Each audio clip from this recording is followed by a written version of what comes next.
right, welcome into the Ryan Ripken Show, episode 60. We're sorry we're late. Well, I'll take the blame for it. Nope. I guess I'm commandeering. It's okay. This is me.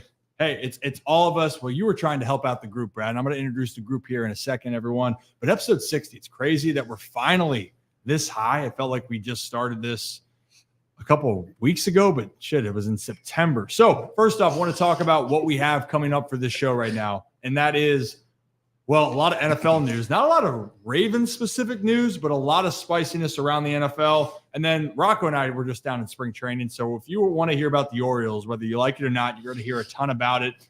Inside and out, we have a ton of content from spring training. We can give you a direct insight. Oh, and then, by the way, a breakdown to an Oriole that unfortunately had to leave the game early today, but I want to show you why he is so vital to the Orioles' success here in 2024. Now let's go around the room because we got a full house in here, if you can believe it or not. But let's start right to left. We got Zach and Rocco. Yeah, I got my Johnny Manzel jersey on today. I had to wear it backwards so people know it's Johnny Manzel. We should have done the have you seen the iconic? I think it's the Minnesota one. It's like Randy Moss, and Kevin Garnett, and were they wearing their jerseys backwards, or they were wearing that's what I got it from. You have to wear the jersey backwards. It's not Brown's jersey, it's a Johnny Manzel jersey as well. We should do like a jersey swap or something like that. Why do you even have a Johnny Manzel jersey? Because one was that like when aren't you a Ravens fan? When I was 13, I was just enamored with the fact of Johnny football. So my parents got me one for Christmas. If you were wearing a Browns jersey. Yeah, at the time they went 0-16, so they weren't a threat. If Jack Settleman gets flamed for wearing a Bengals jersey, you get flamed for wearing a Browns jersey. You were 13. That's crazy.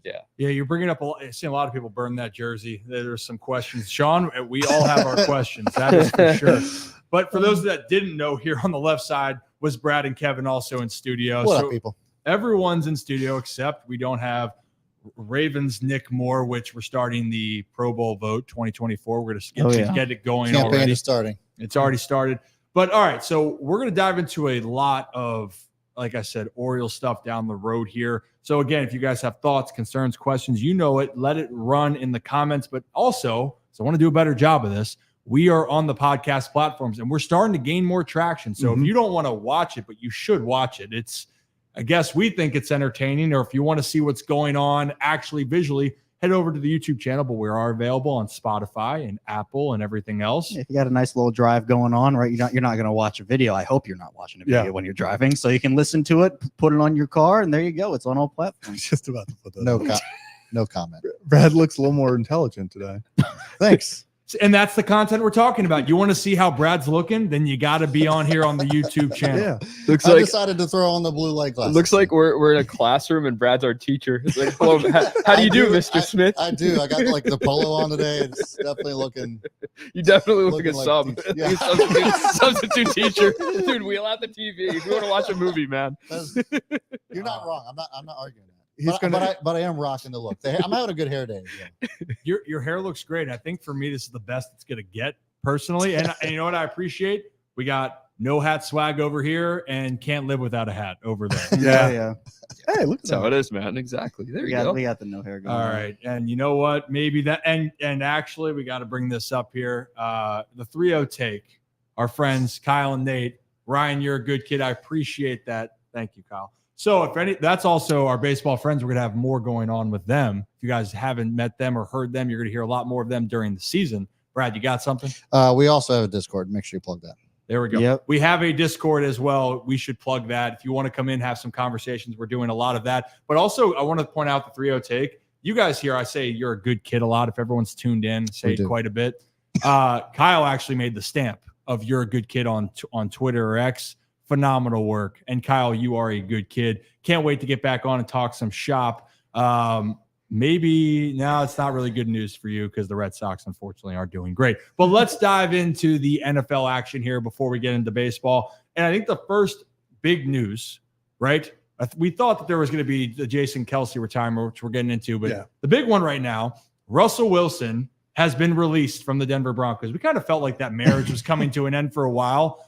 But I guess why we're sitting here, and Kevin, maybe you want to start this off, is because of the big ramifications that the Broncos are going to have because they are eating a shit ton of money. Yeah, this splitting, essentially, this was the last resort, I think, for both sides. The Broncos are going to eat, and this is a real number, $85 million in dead money. That's the last two biggest dead money hits. That $85 million is more than those two combined. That's how just awful that this deal was. I'm trying to pull up the trade now. So, yeah, it's terrible. He's making $39 million next year, and so he could sit on his ass if he really wanted to, and which is the crazy part. He can go to, and we've probably seen this if you guys have been on social media. You've probably seen this kind of flying around. Is that he could essentially take the league minimum and go wherever he wants to try to prove himself on a prove it deal and still make $39 million next year. I don't know about you, and I know that like I'm not an athlete. Probably taking the $39 million and just riding off into the sunset. Why would I care anymore if I can just sit on my ass? Or maybe I'll do the Bill Belichick thing and take a year off and just see where I'm at next year. Oh, well, okay. I want to say this. I think the big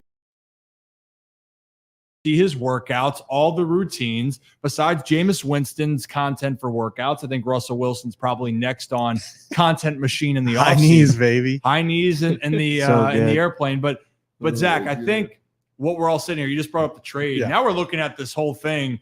Did any of this actually benefit the Broncos now that we're looking at this moment in time? Because so far, if you're a Broncos fan, you do not feel any better about the situation since Peyton Manning left and the last Super Bowl that they had.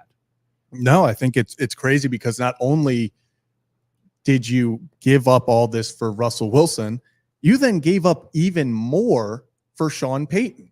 And it's one of those things where it's just as bad as it could get. Worst case scenario is what happened here. Because, okay, you got Russell Wilson, you surround him with a very good receiving core, and they go out year one. Nathaniel Hackett, I know he got a lot of blame, but it didn't happen there. It just wasn't going on there. They bring in Sean Payton, give up a boatload for Sean Payton in hopes of he's going to be the Russell Wilson whisperer. He's going to go in and change this offense, and that didn't happen. And now they were in this situation where it was, okay, do we keep Sean Payton? Do we keep Russell Wilson? And that's probably not where they pictured themselves being after just 1 year. And can you pull the trade graphic? Do we have the trade graphic again that we can put back up? Because this wasn't even all that great for like what the Seahawks did with the picks. I mean, Devin Witherspoon's a stud. That's pretty much what he is. But like, you look at this, and here it comes. Drew Lock, Noah Fant, Shelby Harris, Charles Cross he's a good player. Boye Mafe also was decent. Mm-hmm. But you look at all that capital plus what the Broncos, like Zach said, gave up for Sean Payton, and you're sitting there now with a head coach that a lot of people are unsure about, and who knows what at the quarterback position. It's just everybody thought it was going to be such a good deal, but the Russell Wilson fall off was, I think, really one of the bigger fall-offs we've seen in a long time. Now there's a lot of speculation of where Russell could go next. I'm sure we're going to talk about that, but there are going to be a ton of suitors for him, and I'm interested to see where he goes because there are a couple teams I have in my mind, and I know one that apparently is not going to look at him is the Steelers, even though I think that it'd be a solid fit for him. Okay, so then let's think about that. Let's talk about this. Is ruminate the right term here? Let's explore the possibilities.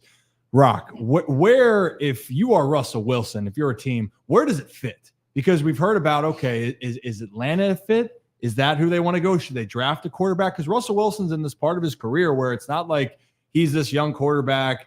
He's older. You believe in him. You have a team that's ready to win now, but this isn't a team that you're bringing in Russell Wilson and you're hoping 3 years down the road you're going to have a chance at the Super Bowl. It's like, hey, we need to try to win right now this year in 2024. I think the perfect team is the Calgary Stampeders of the Canadian Football League because he's going to be making it now. I'm just kidding. Damn. He is going to be making all this money all this year. So just, do your thing. No, I think the Falcons. He goes there just to win doing the Messi where he goes from Barcelona coming over here and playing in the U.S. That would be epic. No, but for real, I think the Falcons would be a solid fit for Russell Wilson because of the young, talented weapons that they have. They have Drake London at receiver. They have Kyle Pitts at their tight end. And then you had Bijan Robinson as your running back. The talent is there. You add a guy like Russell Wilson who has been there, done that. And, he's not the same Russell Wilson as he was in Seattle. But I think for Russell Wilson, what he needs and what he's getting is a new, fresh start with a new team with some talent on the roster. The Denver experiment didn't work out, and it will go down as one of the one of the worst trades I feel like in NFL history. Easily. It's that bad, and it did not work out for the Broncos whatsoever. But I don't think Russell Wilson is a bad quarterback by any means. I think he was dealt a bad hand or a bad-ish hand in Denver, but I think he could rejuvenate his career, maybe revive it somewhere else, in Atlanta or somewhere else in the NFL if a team's looking for a quarterback, and there are many teams that are right now. Yeah, I just want to point this out because I'm seeing a couple things here, like Commanders. I don't see that being an option. I feel like they're so in on a quarterback that early in the draft that they're looking towards the future. And I think would Commanders fans actually jump with joy if they got Russell Wilson? I think they need to see that the future is going to be bright for 5 to 10 years. Yeah. They don't really care about what's going to happen for 1 year because they felt like they've been putting glue on their team, or like, what was it like when you do the art projects growing up and you're just like, it's not it's paper mache. Yeah. Right. Yeah. And you're putting paper mache up and then, but it's not stable. Yeah. Shit's going to break. Right? So I think for the Commanders, I think people are like, we need something stable there. Is that the long-term case? I don't know. I just think right now, if you're a Broncos fan, you're looking at the Chargers, got Jim Harbaugh. They have a young quarterback. Kansas City Chiefs aren't going anywhere. Yeah. They're still the best team, and they still got the best duo of Mahomes and Andy Reid. Oh, and then, by the way, the Raiders are building a little bit more momentum. They're building that culture back. We'll see what it means. They still need a quarterback, but every other team's trending in the right direction. You thought the Broncos were. They're winning games, and all along it was, yep, we didn't want Russ to be our quarterback, and now we are starting over. So I was going to say real quick, I like this point that Brandon brings up.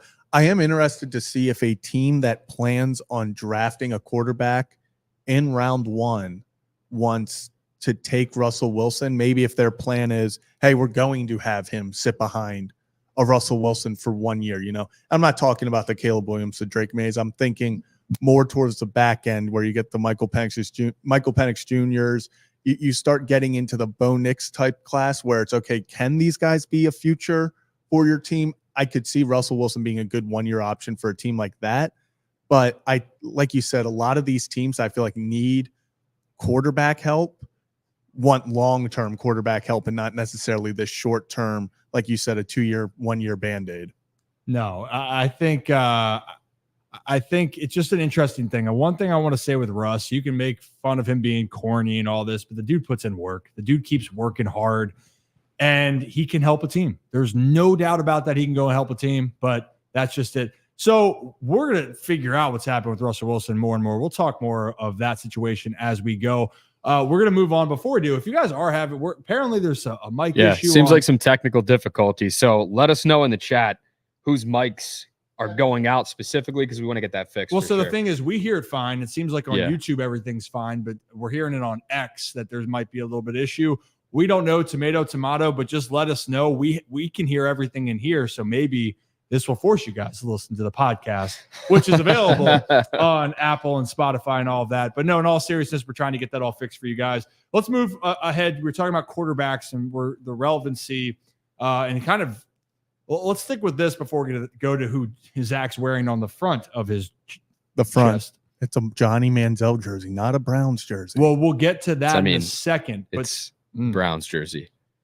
Johnny Get him Manzel outta here. happens Get to him be out of here. on the jersey that you're wearing.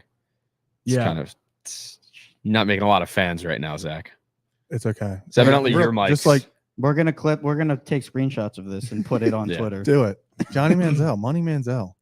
I did have a poll about the Russell Wilson thing before we button that up. 42% say that he's going to be on the couch.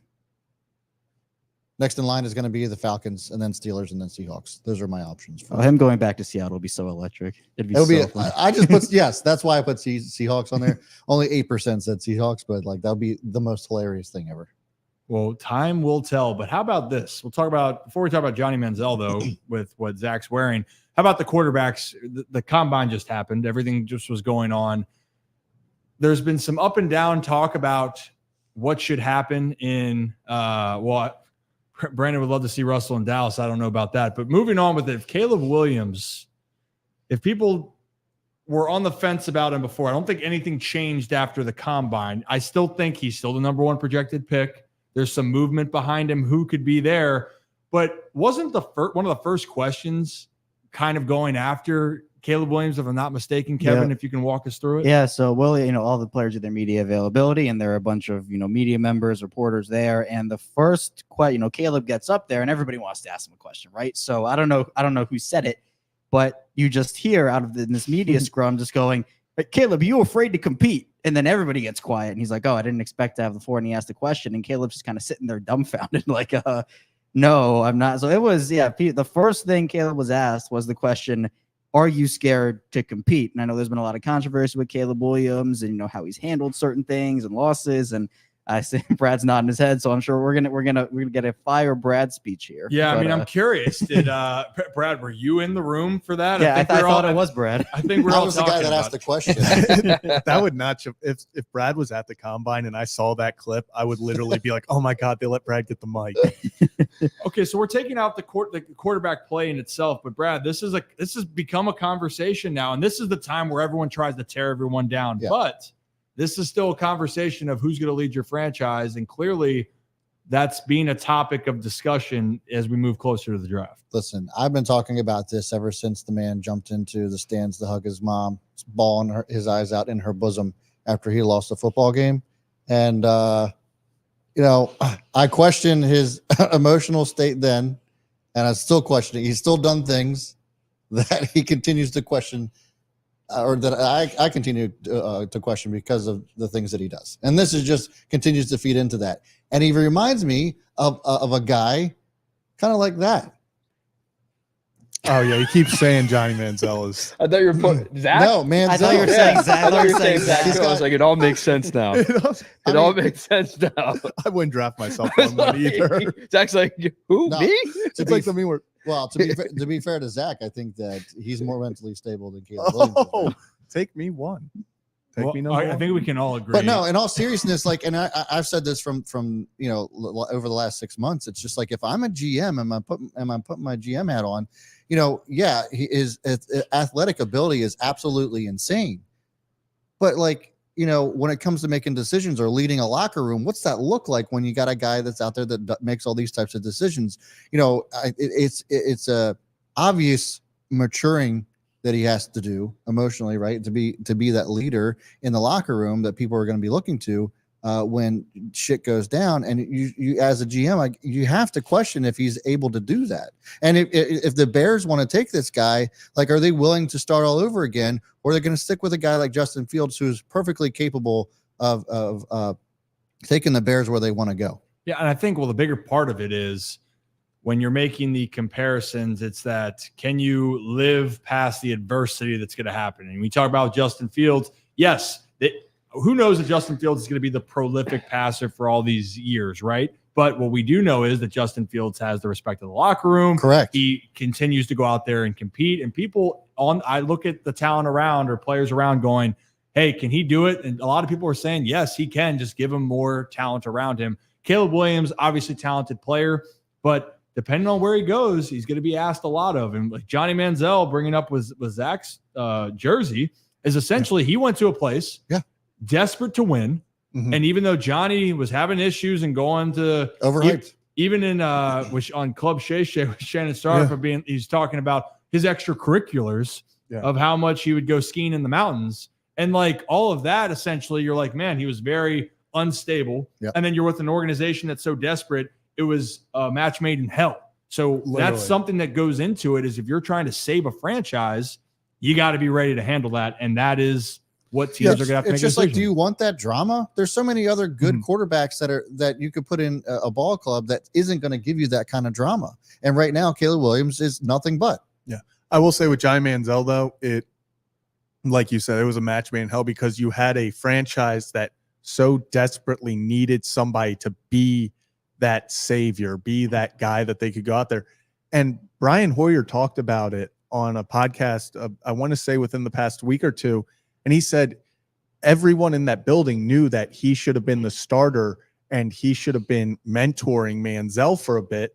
But ownership was like, no, we drafted Johnny Manzel to be the face. We want Manzel.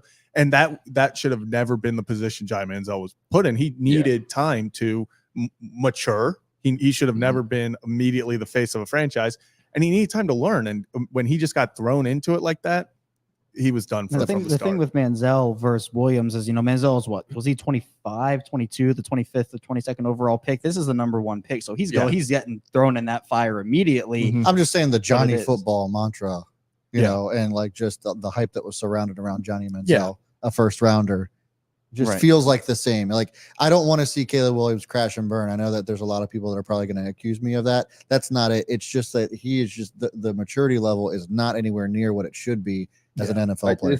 I agree with that, Brad. But it's like with Johnny Manziel, let's not forget that he didn't help himself out at all either off the Of course field not. and on the field as well, and studying and getting ready for Yeah. games. Like, no offense to Johnny, well, I don't even care. It's plain and simple. Like, he didn't help himself I out. hope he watches like, this. I'm not. He Hope he well, calls you one out. Johnny Manziel, big. He watches the Ryan Ripken Show. He does. Yeah. Religious. Yeah, slave. exactly. Self-aware. Yeah. I mean, he's right here, right next to Yeah, me. So, I'm literally on Yeah. there. But You to your gotta hang point, though, this. But it's Rock, like, yeah, different people. But yes. But at the same time, the pressure is going to be on there. Can I ask you this then, Rock? Is in your mind, is he still the number 1 quarterback going off the board if you're looking around anybody else? Like, there's discussions behind number 1. Well, Rock, you can answer first. I'll just add to that. If Caleb Williams does drop to number 2 and goes to Commanders, what's he look like then? So, Rock, what do you think? I think he's still the number 1 quarterback. And I don't know, man. I still think the talent is there. I do think that the off the field and the baggage that he kind of comes with when he's not sharing, not sharing the medicals with any teams. Is that the case right now, or the measurables or anything like that? That is strategic, though. That is strategic because you think, like, why do I need to share it with you? It's like, but teams are going to be like, hey, like, we want to see this, man. Yeah. Like, but from an agent player standpoint, your spot is number 1 right now. You don't want anything to affect that negatively. And if there are some things that could affect that negatively, you might not put that out there. But playing devil's advocate here, playing both sides, it's like it does look bad from the outside perspective that you're not sharing that and that you didn't. I mean, not participating in the combine's fine, whatever. It No is one what does it is. anymore. Exactly. It's you called it kind of like a glorified Senior Bowl, I think. Yeah. And I would agree to some point, not the entirety, because it's like you got the drills, you have more, and the Senior Bowl is nationally televised, but the combine is a bigger deal because there are so many more. Well, that's what I'm saying is, like, I think it's gotten to the point where, like, the Senior Bowl, it was kind of seen as that spot that you saw the underrated guys perform. And then it was like, oh, the combine's here. Let's go see what studs got invited. And now recently it has become so many people aren't running drills. They aren't going to show up and that stuff, where it has kind of still, we saw guys go out there like Rome Odunze running his do his thing. Yeah. He was like going hard. He refused to stop the drill. He was the last person on the field because he was like, no, I want to do this. And I think it was like 6.6 seconds and he kept messing up and he was keeping people there so he could do the drill. Yeah, and man. that's the I type love of, that. so there's like, it shows you both sides of some people are like, I'm using the combine to show that I cannot quit and I will do all this stuff. And then I think there's the other part where now people are like, K-Mac says agreed because he feels like Williams feels like he has nothing to gain from sharing them. I would agree with that. I respect that. Yes. I will say that there could be risk in that somebody else could end up elevating themselves to a point to where they actually look attractive and they are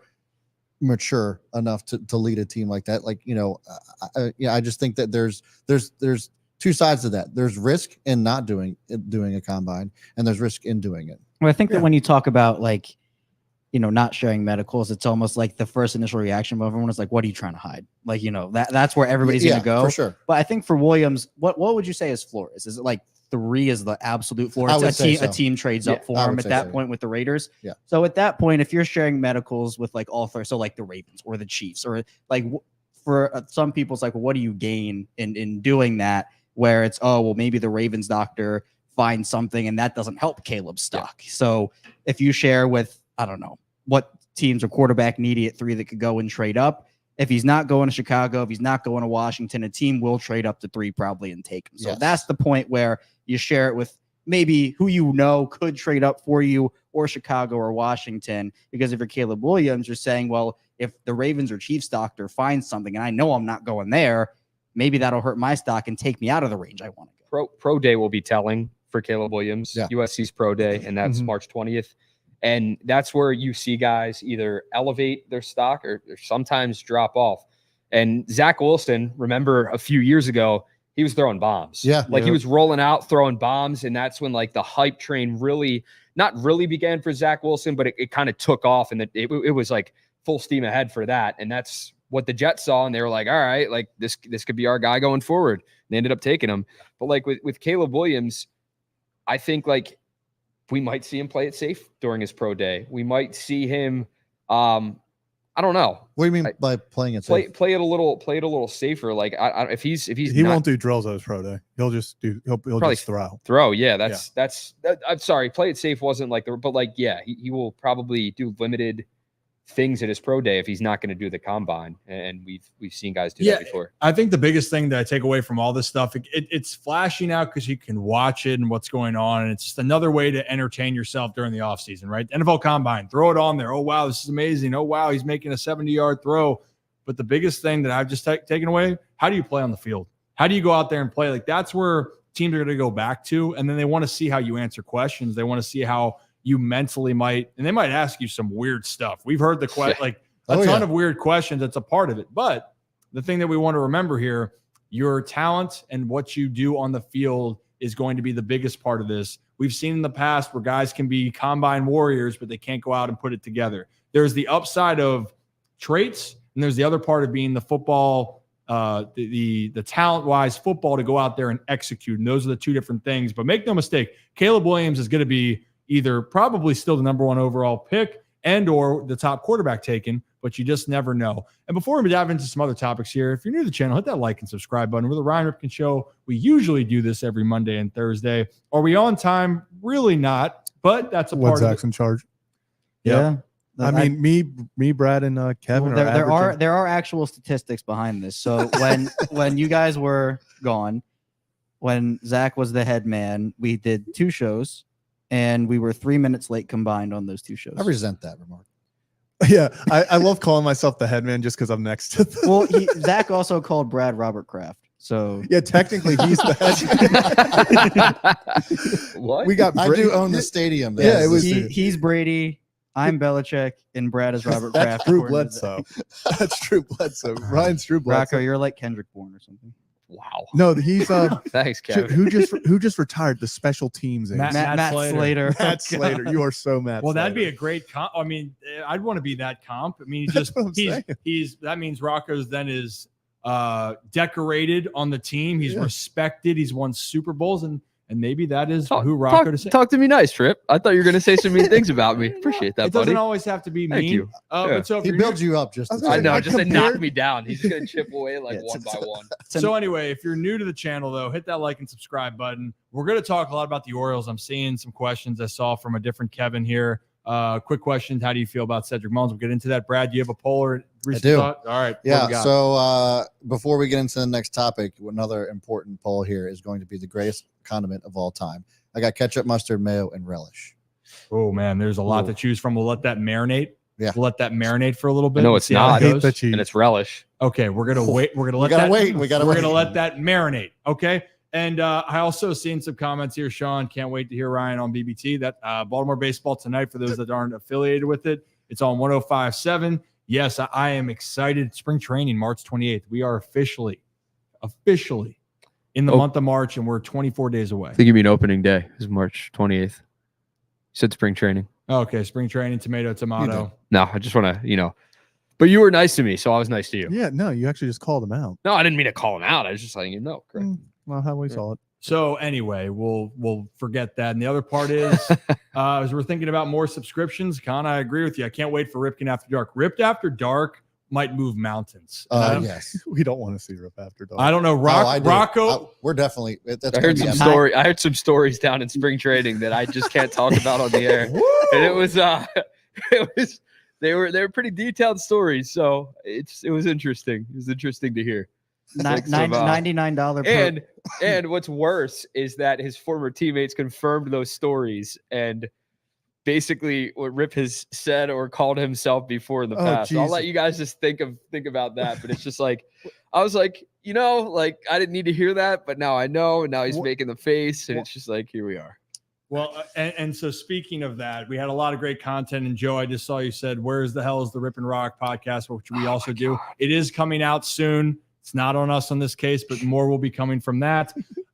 We will talk more spring training here in a moment. I swear, there's a feature to put a user in timeout, like in the comment section, and Joe is gonna like test my patience, test my. It's gonna happen, Joe. One of these days, I'm just gonna put you in timeout in the chat, and you're not even gonna know what happened. You're just gonna be typing away, timeout. You're done for the show. I love how timeout's like 5. Boom. It gives you the option for like 5 minutes, and Rocco definitely wouldn't notice that, and Joe would just start commenting. There has yet to have been a relentless like heckler that once you're putting time out for 5 minutes, you don't hear from them again. So I'm waiting for that day. It could be today. If Joe gets like 3 comments in a row in the chat without like someone else commenting, we're gonna have to. He's put him at in 2 timeout. right Yeah, now. he's got 2 literally right just now. about So to do it. I'm just waiting for the next one. 5-minute timeout. Speaking of time, Rick had to break the streak. Come on, Rick. Oh gosh, we're having fun here somewhat. Speaking of timeouts, though, let's think about this for a second. And I know this is going to be a really bad segue, but we're working on it. But a guy that's been put on timeout from the Heisman, I know it's brutal. I even said it. Jeez, I dude. prefaced it. Come on. I said it was bad.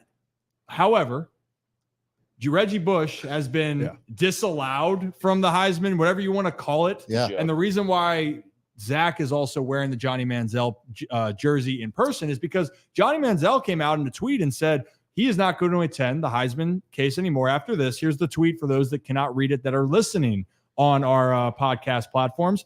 Johnny Manzel said, "After careful thought and consideration, I will be humbly removing myself from the Heisman Trophy ceremony until Reggie Bush gets his trophy back. Doesn't sit right with my morals and values that he can't be on that stage with us every year. Reggie is the Heisman Trophy. Do the right thing, NCAA. The ball is in your court. Much love." You know what? You can say a lot of things about Johnny Manzel. You can even question the morals. I was just going to say. Question the morals and values part. However, spot on. Yeah. Can I say something real quick? Great tweet, whatever. Like, it's Reggie Bush should be at the Heisman Trophy ceremony, and he deserves to have his Heisman back. He was, I mean, watching the guy, nothing he did on the field like should have taken away from him not getting the Heisman. One of the greatest. His talent was next level, and he's one of the greatest college football players of all time to ever set foot on the field. Yeah. To Johnny Manziel's point, no offense to you, Johnny. Again, he watches the show, right? Oh yeah. No one cares if Johnny Manziel's not at the Heisman Trophy ceremony. I hate to break it to you. Now, if other guys come out, like the bigger names come out and start saying, "I'm not going," tip of the like, iceberg. That's different. But Listen, but you need the first. Yeah, I was gonna say Johnny Manzel opened the door for everybody. Yeah, to do. and I mean, so the bigger part of it here is, and I think someone has it. There was another tweet out there that the last 2 Heisman Trophy winners with NIL money have won. A combined what was it? Over $8 million. They're making over $8 million the past 2 Heisman winners, I guess, combined over the past 2 years, over $8 million. Yet Reggie Bush can't be a Heisman winner because his parents got money back in 2000. Because that was definitely what won him the Heisman. If his parents didn't get that house, he probably was not breaking those tackles. Isn't that the irony of all this nowadays? Doesn't make sense. I think that's why when we look at all this is going, well, for all the rules that they crack down hard on, and I mean for the littlest infractions, and then all of a sudden here, like OJ Brandon, thank you. Mic drop. OJ has his Heisman. We drew the line at NIL, then now they're celebrating NIL. Yeah. It's and I think that's the part of it. Like Reggie Bush deserves, especially in this case, be like, hey, we've moved past it. But I think right now the NCAA is too stuck of saying, we don't admit we're wrong. Yeah. Oh, we don't want to admit that things have changed. Well, so far you're trying to erase one of the game's most historic players and had one of the most historic college campaigns that we have ever seen. I could guarantee you, oh, geez, Joe. Just, all right, I'm doing it. Doing it. See you, Joe. Oh, no, he got banned. Can we bring him back? This is why we can't have nice things. Okay. Jesus Christ. I banned him. I didn't mean to do it. I didn't mean to ban him. There is no Rocco just I just said put the there user is in no timeout. shot. It didn't say ban the guy. Rocco bans one of our most There, No! there is no. How do we bring him back? How do we bring him back? How do I do that? I'll fix it. Okay. Joe, it's He can't hear you. He's banned. Get him back in. Get him back You in. can't watch. He's banned. he'll go on Twitter. Get him back in. Get him back in. He's gonna I'm attack you so on Twitter sorry, somewhere. Joe. I'm so sorry. Oh, unbelievable. Rocco bans one of Ryan Ripken Show's I most didn't- loyal listeners. No, we love Joe. Joe's the best. We're gonna have to. apparently not. You banned him. To my point though, Reggie Bush isn't the only he's not the only Heisman Trophy winner. I guarantee you that has gotten benefits or money or this and that. He is one of the only ones to get caught. Yeah. I guarantee you this was going on well before Reggie Bush took the field, and it's been going on for years. Yeah. It's been talked about. So, I mean, let the guy attend the ceremony, give him his Heisman Trophy back. It's like there's jokes about it. Isn't there a commercial about it? He did the wasn't it a Wendy's commercial or something? Yeah, it's like, so I don't know, man. It's nothing to Reggie Bush's talent on the field. It's something stupid off the field. The guy deserves to be there at the ceremony. I gotta say, Rocco, his ADD is something else, It's up here. but his ability to lock back in is absolutely incredible. We got to get Joe back in. You so know bad. what, Joe? If you were hearing us on X, from the bottom of my heart, and Brad and Kevin's, Bro, not me. Wasn't Bro, I me. said, No. I said it was like, what does this button do? from the bottom of our hearts, that Yes. we are sorry about Rocco's I actions. can't believe this man just did that. I'm tagging Joe on Twitter. It hurts. I gotta message him right now. Oh gosh. All right. Oh, my let's God. move on to a couple more NFL news before we want to get into the baseball stuff, because we have so much room for activities for the baseball content. Let's talk about this for a second. Just we'll breeze through this real quickly.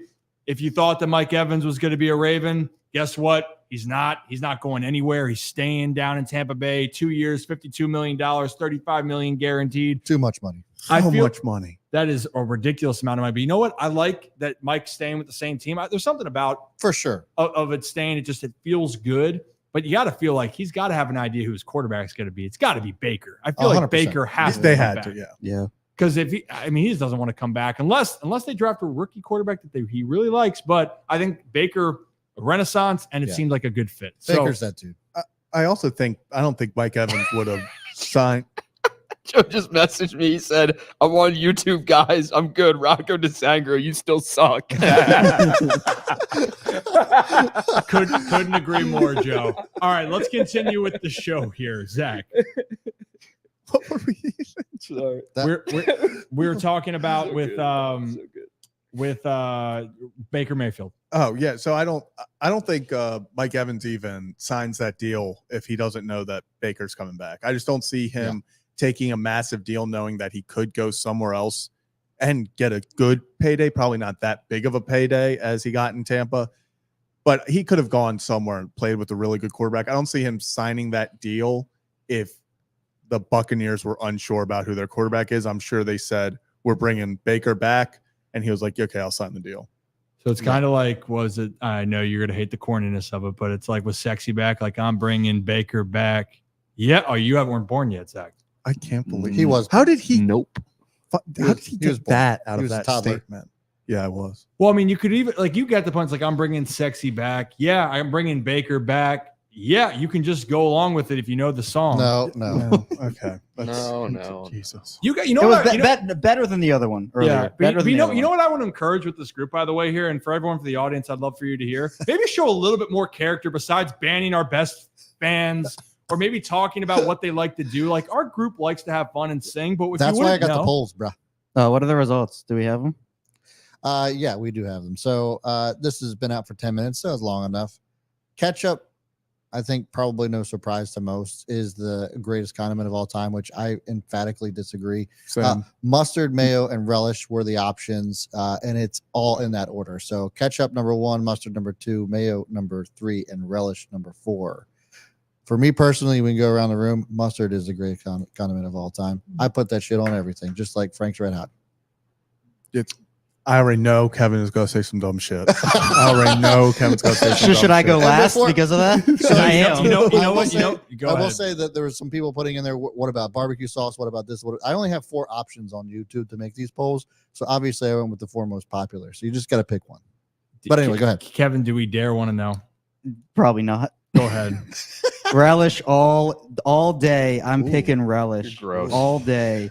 I love gross. relish. And Rocco attacked me from the beginning because he said it's not relish, but it actually is relish. The joke's on you. I do love. I'd love me some relish and like tuna fish. What do you? or like a chicken salad. I was gonna ask, like, what Now, else do you I don't put like relish on mustard. other than hot dogs? Like, what else can you like? That's what I was hoping. Is like. So was the poll the favorite or the most hybrid? Because like, what No, can you? the if you greatest condiment of think, all okay, time. no, I'm just full like time. I'm just like He's wondering. like, like, how he's you like put it in. comparing Brady and Lamar here. Are we saying who takes over the game more or like who has You can't more? say anything in a Manzel Browns jersey right now about Lamar Jackson. All right, He's heel- currently heel- your heel. second favorite All right, so quarterback. hold on. Heel, So, cinnamon, heel. Yeah. What's your favorite? What's Ketchup, the greatest? ketchup all the way. I Oh put my it on God. everything. I knew you would. I'm mustard. Put it on everything. Yeah. Okay. Mustard. Zach's mustard. Easy. Where are you I'm at? gonna be honest. I'm not a big condiment guy. Do you just eat a dry burger? It's no. Well, okay. Let me explain myself. On burgers, I will have whatever's on it. I won't go out of my way to put ketchup on. I'd go mustard over ketchup Okay. if I was Okay. gonna Do do you that. do you see the support for relish in this chat right Yeah, now? it's, I don't understand. Do you- I don't do you see- understand. No, I'm not gonna like relish was a bad. I thought you were gonna say mayo. I'm not gonna. Well, I don't eat don't tell me mayo's your You know number what, 2. comment? Don't tell me. I mayo's don't your know. number 2. I don't eat cereal with milk. Dude, I did. So if that's What the like a fuck? condiment, Kevin. then no. Okay. Time out. I have a Milk few is thoughts. not a condiment for Okay. one. Well, we're talking about stuff we put on other It was when we things. did the one chip challenge. This is awesome. I had to take off the Well, shades to explain his so dry hold on. burger. Let me circle back. Yeah, we like Kevin. skirted over the dried burger tape. So Ryan, if you come over and I'm grilling burgers, and I have all the condiments out there, you're putting mustard on a burger. If you have whatever's on, if whatever you put on the burger, No, I will I'm have. not. No. I will That's have. not how this I works. will, I will, I will have. No, that's not what I'm saying. Actually, as a kid, Rick, and that I was was that gonna was say that's true. that- Didn't you tell me that? That was no. So that was a story that Mike Yeah. Bauman knows. When I was a little kid, Kelly. because Yeah. Kelly had to cut off the skins of the hot dog because I didn't tell you. I also choked on a dog. Of course you did. Yeah, of course I did. I was 7 years old and Heard for the I worst. couldn't get over like the skin texture or whatever. And then I actually choked on it. So after that, for a little bit of time, Kelly had to help out, and it was tough. Oh my Well, god! I don't put anything on my burgers. I eat a plain Jeez, burger. But, Dude, but I my couldn't point do is, this. You my don't put- point is, oh my my point Mm-mm. is, wherever I am, I will eat how chef's choice. It's not But that I that's not don't what like I'm the asking. condiments. That's not what I was asking. I'll have cheese, tomato, lettuce. I probably Yeah, might add a that's me little bit too. of mayo. Mhm, that's me. I'm too. just not. I'm not in it to be I like. do the same let me thing with hot slather dogs. some Yeah. mustard and ketchup on it. Another take I want to talk about for a second. Did you eat plain hot dogs? Yes. Most I will, but I would rather. Nowadays, I would have sauerkraut on it. No. I Okay. would do that. I eat plain Okay? hot dogs. Yeah. Sauerkraut mustard is, of course, I got to put Time out here for a second, though. I want to. There was one part here about Orioles need live condiment races. This is what we need. We need Yes. the Ryan Ripken Show to be. In I the, will be relish. You will be I relish. I'll be mustard. There we go. Perfect. It's always mustard Let for me me be every ketchup. time. That's all I ask. I'll run as myself. This needs to be, and I'll just run naked. Okay. Like this I'll needs- just be. we need to make this happen like the day of opening day. I know that you're going to be a busy man, Ryan, but like the 4 of us need to. That's why we're here Dude. to run Coordinate. the condiment. Yeah, race. we need to run the condiment race. I don't care if it's outside the warehouse. We gotta do this. Should Brad. we do that around pickles?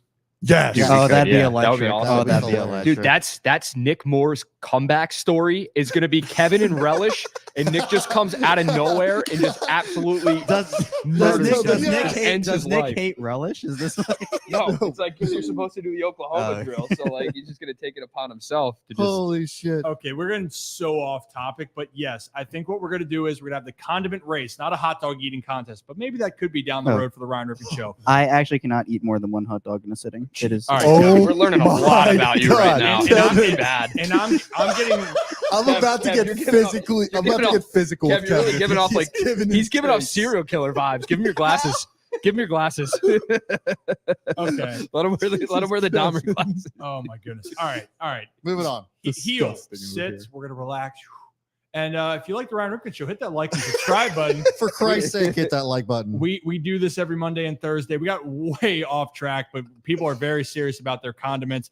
Let's finish up with quick football announcements, and then we'll move on because we got way off track here. The other news, obviously, Jason Kelce finally retired. Officially, we heard the news of reports months ago. The only thing I'm just going to touch on this briefly, guys, and we'll move on just because I don't want to talk about so much, except the one thing I do want to say is for anyone says about someone getting emotional in any bad way, I wholeheartedly felt that today of seeing Jason. And I think a lot of people seeing a grown man cry. It's not because he's crying on whatever you might think, or maybe it is. The thing for me was, and I went through it in a different way, right? I was not one of the best players in his sport to do it, but I did play a sport and it was a part of my DNA for a long time, right? And having to say that you're done. Yeah. And it's still a part of you.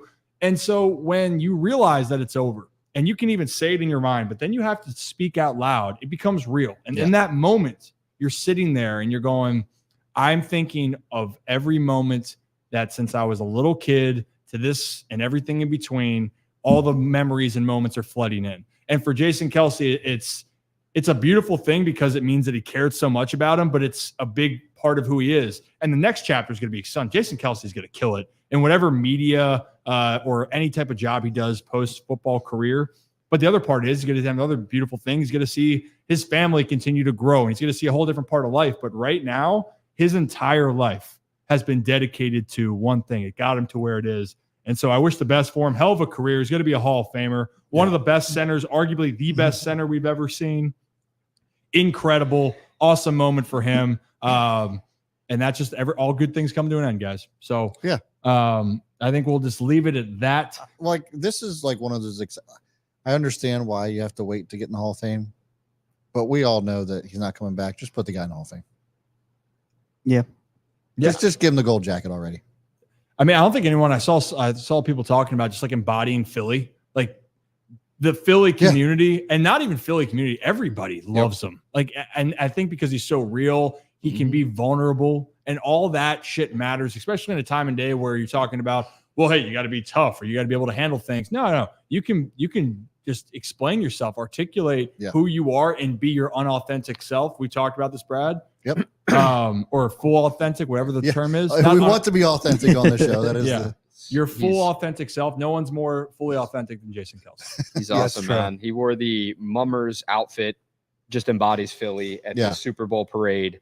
He goes down the beach and he hands out Jello shots and bartends in the summer when they do their beach bash. He just ran I think it was a 5K or a marathon for autism. He said running. He said, it was, what was it? He said, I wouldn't call running as a stretch. Yeah. But it was so cool for him to do all those things, be a part of the community.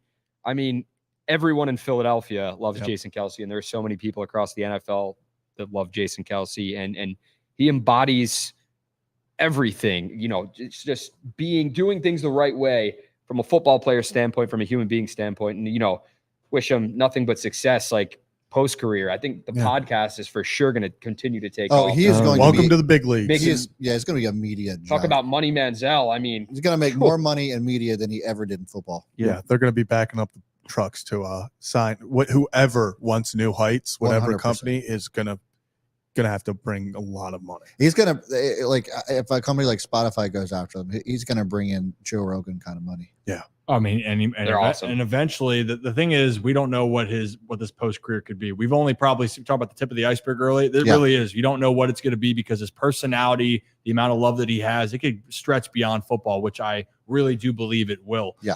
Moving on past this, actually not a football related conversation, but spicy, and it's worth recognizing. We have a new NCAA scoring leader in basketball, and it's in the women's game, but it's not just women's basketball.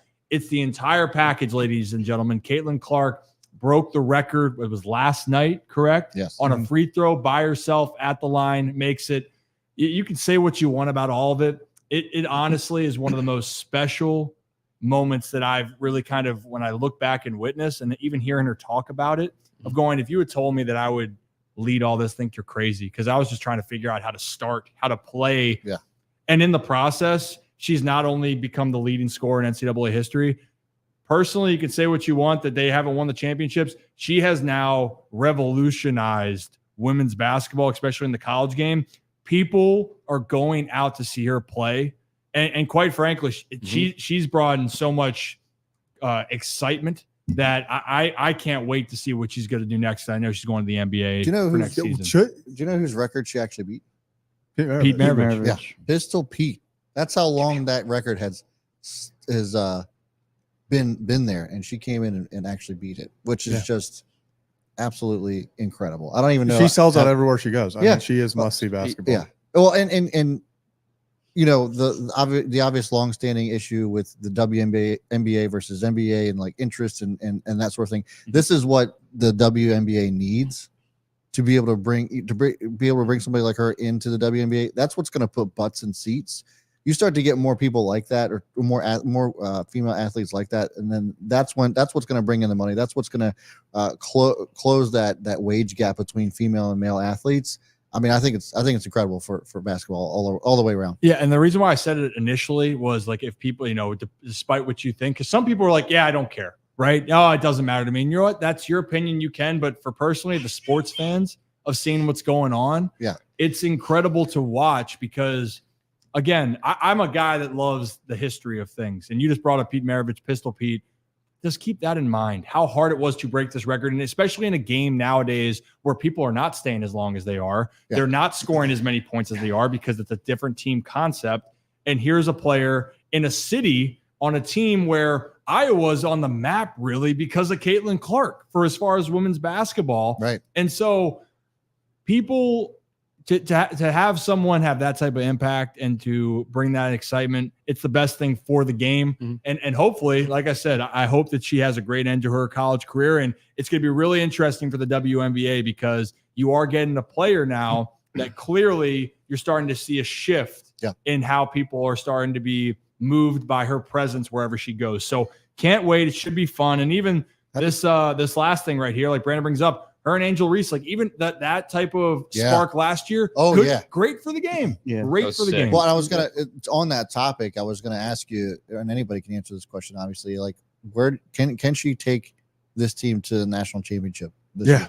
Yes, I think so. Yeah, without a doubt. Absolutely, she's got a chance to. The biggest part is South Carolina is still the undefeated team, unless I got that wrong. But I think they're the last undefeated team in both men's and women's basketball. You're going to have your tough opponents, but why not? And they're one of the top teams in NCAA in women's basketball. And I think what we've seen in tournaments, you just got to get there first. Yeah. Mm-hmm. So, and yes, I do understand that Pistol Pete had no 3-point line, but I think the fact of the matter is the fact that nobody has come close to this since. Right.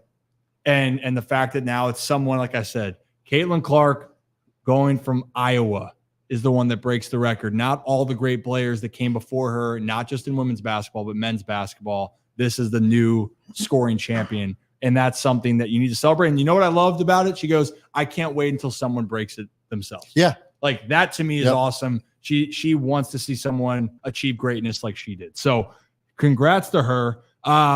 If you guys are new to the channel, hit that like and subscribe button. Ryan Ripken Show, Mondays and Thursdays. We change up some dates depending on the schedule. We might have to do that a little bit in the upcoming future. But guys, why don't we take a ride? Shall we? You already know what time it is. On our Adams Jeep. 10-2. It's 10-2. That is how you're taught. That is how you're taught to drive. You put your hand on 10, you put your hand on 2, and you drive. Yeah, but you're not making it any better, Kev. Washing the windows. You're not making it any better on yourself. I was about to say you're doing better where it's not up here. But you're still, it's either that, and no offense, maybe the seat's very low and your hands have to go up there. But driving a school bus, you are wiping the windshield like Brad said. I don't see the wrist thing is what got Rocco doing the wrist like this.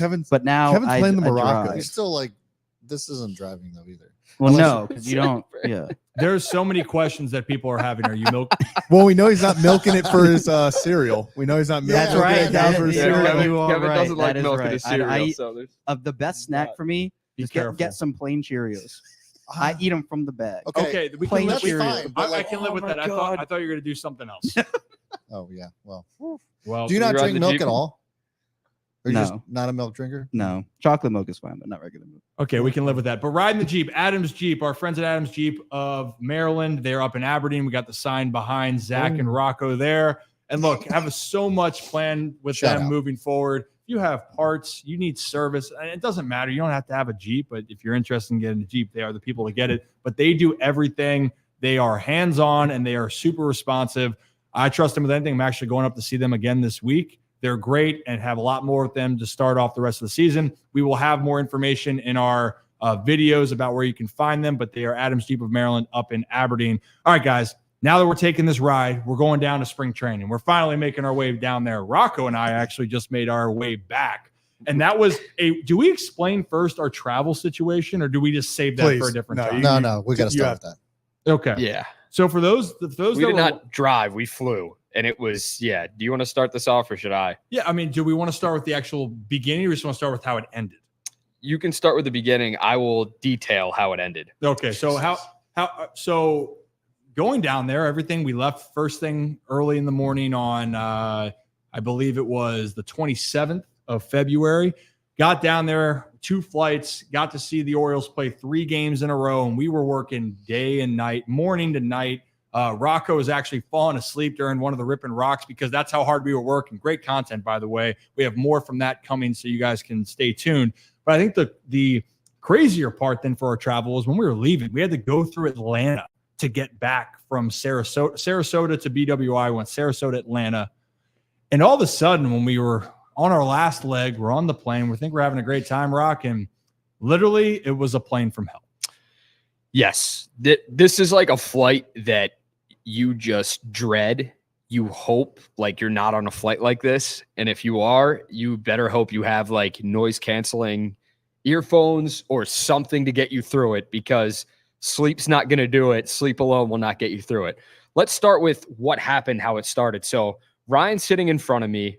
Our photog Drew Fox is sitting next to me. And we're in like row 42, 41. We were in 42. You were in 41. First of all, I didn't even know planes had 42 rows in them. I get to like 30, 35, and I'm like, all right, we're good. This is the back of the plane. We were like in the back of the plane. We were like basically in the bathroom. So a family of like 4 or 5, they're back there with us, and it was just utter chaos.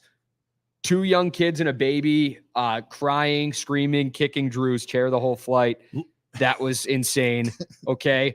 So then there's a guy sitting next to me that's just like watching Facebook videos, like on full volume blast. And I was just like, are you kidding me, dude? Like, what is going on right now?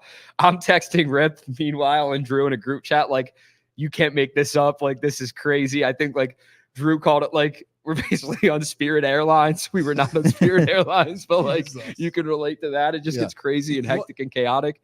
But that's not even the best part. Oh, God. Who knows what I'm talking about? We all do. Yeah. We are getting ready. Go ahead. You want to do this? Or all right. You can start and I will finish. We're getting ready to take off. Okay. We're in line to take off. It's like pilot gets on. They're like, all right, guys, we're hitting the runway. We're next in line to take off. All of a sudden, someone just gets up out of the aisle, which you're not allowed to do at the front of the plane, and starts walking towards the back of the plane. Pilot immediately gets on the loudspeaker, like the intercom, and goes, stay in your seats, remain seated. We are about to take off. We're next in line. Like very stern, understandably so, because you don't want someone trying to walk when you're about to take off on a plane. Like it's just not going to go well. So that person says to the flight attendants, they get in his way. He's like, it's an emergency. It's an emergency. Has to go to the bathroom. Has to go to the bathroom. So this is where you want to pick it up? Yeah. So this is where I'll pick it up here. So I'm watching this and the flight attendants get up and they go, excuse me, sir, you have to go back to your seat. And he actually had glasses like this almost, not exactly, but he was kind of like this and it was kind of down. And all of a sudden he's, I got to go to the bathroom. Emergency. They go, it's an emergency. They go, sir, you got to wait until you're up in the air before, and we're at 10,000 feet, then you can go. And he looks our flight attendant dead in the eyes and goes, this is an emergency. I need to go. And they're like, okay, sure. So they pull our plane off the side and we're just waiting. And 10 minutes go by. He doesn't come out. 10. It's more like 15 to 20, dude. Yeah. And so didn't come out. And all of a sudden the smoke alarm goes off. We hear deep, deep, deep. And then the flight attendant, our woman loved her. She's like, I She know was he awesome. ain't. I know he ain't doing what I think he's doing. She was badass. Oh, I would not want to mess with her. She was ready to square up, and like, it was like She was ready to rip that door down, and then then the flight attendants all then convened there, started knocking on the door, wouldn't come out, saying, "Sir, you need to get out of here." Opens up the door. Smoke starts coming out through the vents. Oh my! It smelled like God. smoke the whole plane. We're just like, oh my God, Jesus. what is going on? So it was the first time we've ever witnessed being on a plane where they're like, "Hey, it's prohibited for smoking and tampering is a crime." Right? Yeah, whatever. Federal offense. Literally. Yeah. Federal offense. Never heard it or been around it. But guess what? Like, everything there's always a first for First time something. for everything. Yep. And we did on this trip. Oh, dude. And then the thing is, the flight attendants, our lady again, she goes, "Well, you can blame that guy. We're going back to the terminal." Dude, the first of all, the pilot gets on while they're in the bathroom, and he's like, "Well, guys, we were supposed to take off," and this is before the smoke alarm starts going off, but someone decided they needed to go to the bathroom at this point in time, like real snarky, real sarcastic. It was hilarious, just embarrassing whoever was in the bathroom. And then that happened. And then it's like, so we went from, it was like a long day. We made our flight by like 15, 20 minutes. We were there, we were set up, and we just wanted to get home back to Baltimore. We're about to take off. And then they had to turn the plane around, go all the way back to the terminal, get this guy off the plane. And I think, like, obviously don't smoke in a bathroom, but I didn't think he got arrested. I think it was a $2,500 fine, plus potentially you're on the no-fly list. You're like on the no-fly list for I don't know how long. I think it is. But you know, the other thing is, if you're going to go to the bathroom and people are asking weed, cigarettes. It was cigarettes. I know, but if you're going to go and smoke, at least go get high or something. Yeah. Like, That's what our flight attendant said. She's like, who the hell does that and smokes Newports in a bathroom? She's like, you've been smoking weed, like all this. I was like, she's like, at least do something crazy. And I was it like, was sitting there like, hell oh yeah, my light God. that thing up. And, you know, like It was cigarettes. That is Crazy. that is if unbelievable. we're going to get secondhand smoke, then let me at least feel something and not have Right. this be sitting there on the plane. So anyway, we had to go. Yes, exactly. All that for a cigarettes. zig. Yes. That is exactly what happened. Well, how many? Because he said he was in there for like 20. I don't know. Was he We trying? don't know. I guess he was trying to tamper with the alarm and just couldn't do it. Just And then chain he's like, smoking. whatever. I'm just gonna do it anyway. Well, you know what? He came out, didn't say anything. He just like looked, and they're like, "Oh," and, he goes, "You're done." He goes, and then you know what? I love the pilot gets on and goes, "We got to go back to the terminal," and one of our passengers is not going to make the trip with us to Baltimore. And I'm thinking to myself, I think I might have said it out loud to the guy next to me. I go, "Oh shit, who do you think it is?" It would have been so great if the guy who walked out of the bathroom would have been like, why are we, if the guy who walked out of the bathroom would have been like, why are we turning back? It would have just made Who's the not whole- so who's not making the flight? He's like, damn, If you sounds like we had- need to get that guy a cig. if you had an emergency like that for a cig, at least make the trip. At least get up in the air first. First of all, I no, was saying. a cig is never an emergency. I don't- No. Yeah, once he's in the air, it makes it a lot harder for them to turn around. He waited. He was like, I got to do it before we take off. The eye contact got it for him. He literally had glasses on, and then all of a sudden he was like, "It's an emergency." When the need to new go. ports are calling, the new ports are calling. Well, and wasn't it dark out? He was wearing his sunglasses at night. Yeah, it was 11 p.m. Yeah. Our flight was. Oh So god. we didn't get back until like what? Like you didn't get to your place until like 2. I didn't get to my place until like around then. And it was just a nightmare. But that was by far, I've been on some bad flights before in my life. I don't know about you, Rip, but that was the worst flight I've ever been on ever. But at least we have the story to I tell. have more. Do we want some more Rip After No, Dark? We'll have no, to no. save it for some other We'll have ones. to Yes. save it. Yeah. It's Oh my what's that God. like in dodgeball? It's like, I got some shackles in the back. Just kidding. But This seriously, I This got is 'em. a fantastic, I think you should leave reference. Thank you so much for that, Kevin. Please let me Unbelievable. You're Please let welcome. me go. I'm doing something. This is incredible. And the and- Kevins are back on the board. Yeah. Yes. Kevins are back. Yeah, 1 point for the Kevins. I brought him down by like 5. So I Absolutely. Yeah. Hey, still and need some work to by do. the way, Joe did make his way back in the chat. He is Yes, back he in the did. chat. Yeah, welcome back, Joe. I want to find the comment. I can't wait to ban him again. No, please no. All right, let's get into the conversation now that people obviously they wanted to hear about our travel woes, but let's talk about where we were traveling to see or who we were traveling to see, and that was the Baltimore Orioles down in spring training. And Rock and I, when we said we had so much content, we don't really know what to do with ourselves at the time. We really did. We got to be down there really when Clubhouse opened. We were up late, and we were just around the whole experience of it. And I think one of the biggest names, and maybe this is where we start, Rock, is really going to be around. It was around Jackson Holiday, and we've already seen clips of him and talked about him, but being down there and having 3 days to really observe him was really fun. And actually, Rock, if you're cool with it, or you can lead this in, you even had a chance to speak with him one-on-one in the locker room. Yeah, it was really cool experience to just get to speak with him and to see how well he carries himself at just 20 years old. Because I don't know about you guys, but at 20 years old, I was not that poised. I was an idiot. I did not.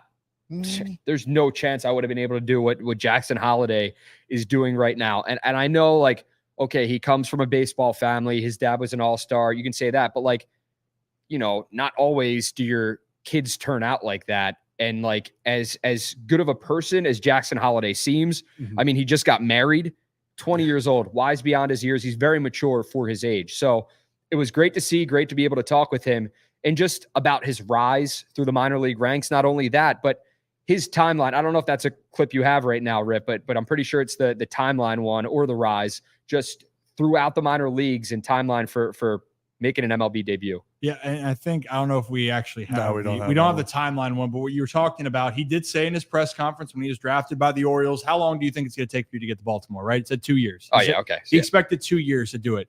And obviously that's not there, you know, or actually it could be there depending on how you look at it, you know, and that's, if you look at the half season, really, and that's where I'm getting caught off. It's the half season once you get drafted, but it's really not a full year. He is going into his second full year in professional baseball in 2024. But I think the thing that most impressed us, and let's actually talk with this before we talk about what he's asked to do overall in spring training, that is play second base. The biggest takeaway I got from Jackson Holiday here was how he is able to deal with the adversity when things aren't going well at the plate. People saw he was struggling to start off spring training, which it's spring training, guys. But Rocco, we're going to play the tape here of you talking to him about how his at-bat approach, and then we're going to show a couple of his hits.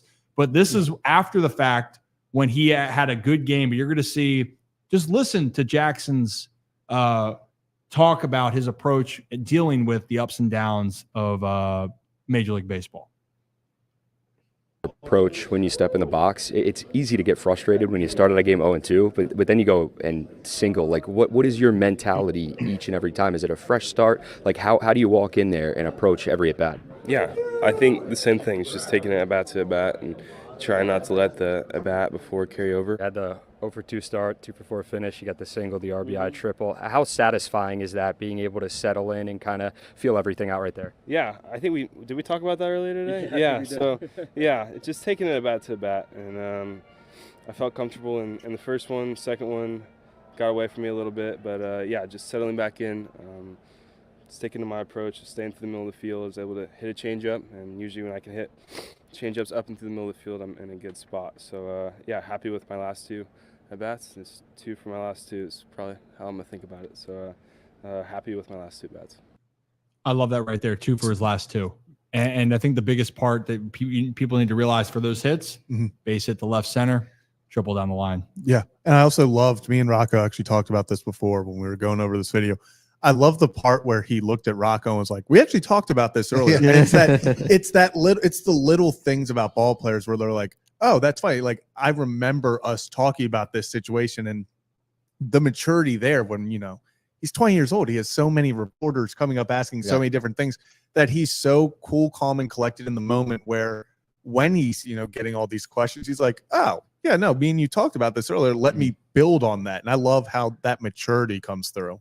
Yeah, I mean, I think the beauty of it for him, and actually let's play after this moment then, he had a couple more hits, and the next day I think was this double that we're going to show for you. This was right after, so I'm going to pull it up here, and you're going to see here, Jackson Holiday, the next day, first at bat, or second at bat maybe, I forget what it is, but here he is. Leg it out, kid.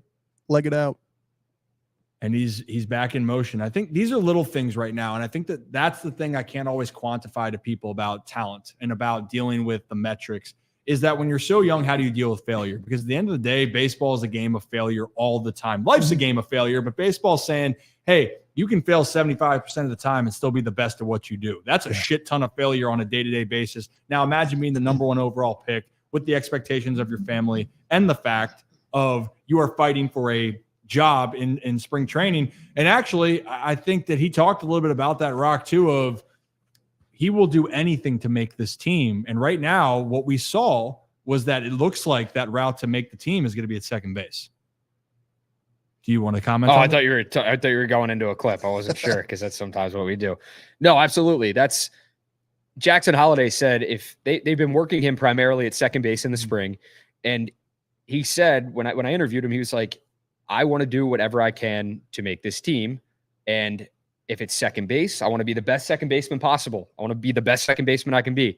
That's a great mentality to have. When you're coming up and you're the number one overall pick as a shortstop, that's something where many are like, okay, yeah, moving position's not a big deal. But that's a thing where most people have to swallow their pride and say, okay, maybe like I'm not going to be playing shortstop up with a big league club, but I want to contribute and I want to help them win. And I know I'm a hell of a fielder, so I can go over to the other side of the field, get some work in and do that. But I don't think it's something where Jackson Holliday needs to swallow his pride, because I don't think he's that type of person where he's like, he feels any sort of way about playing a new position. I think he embraces that.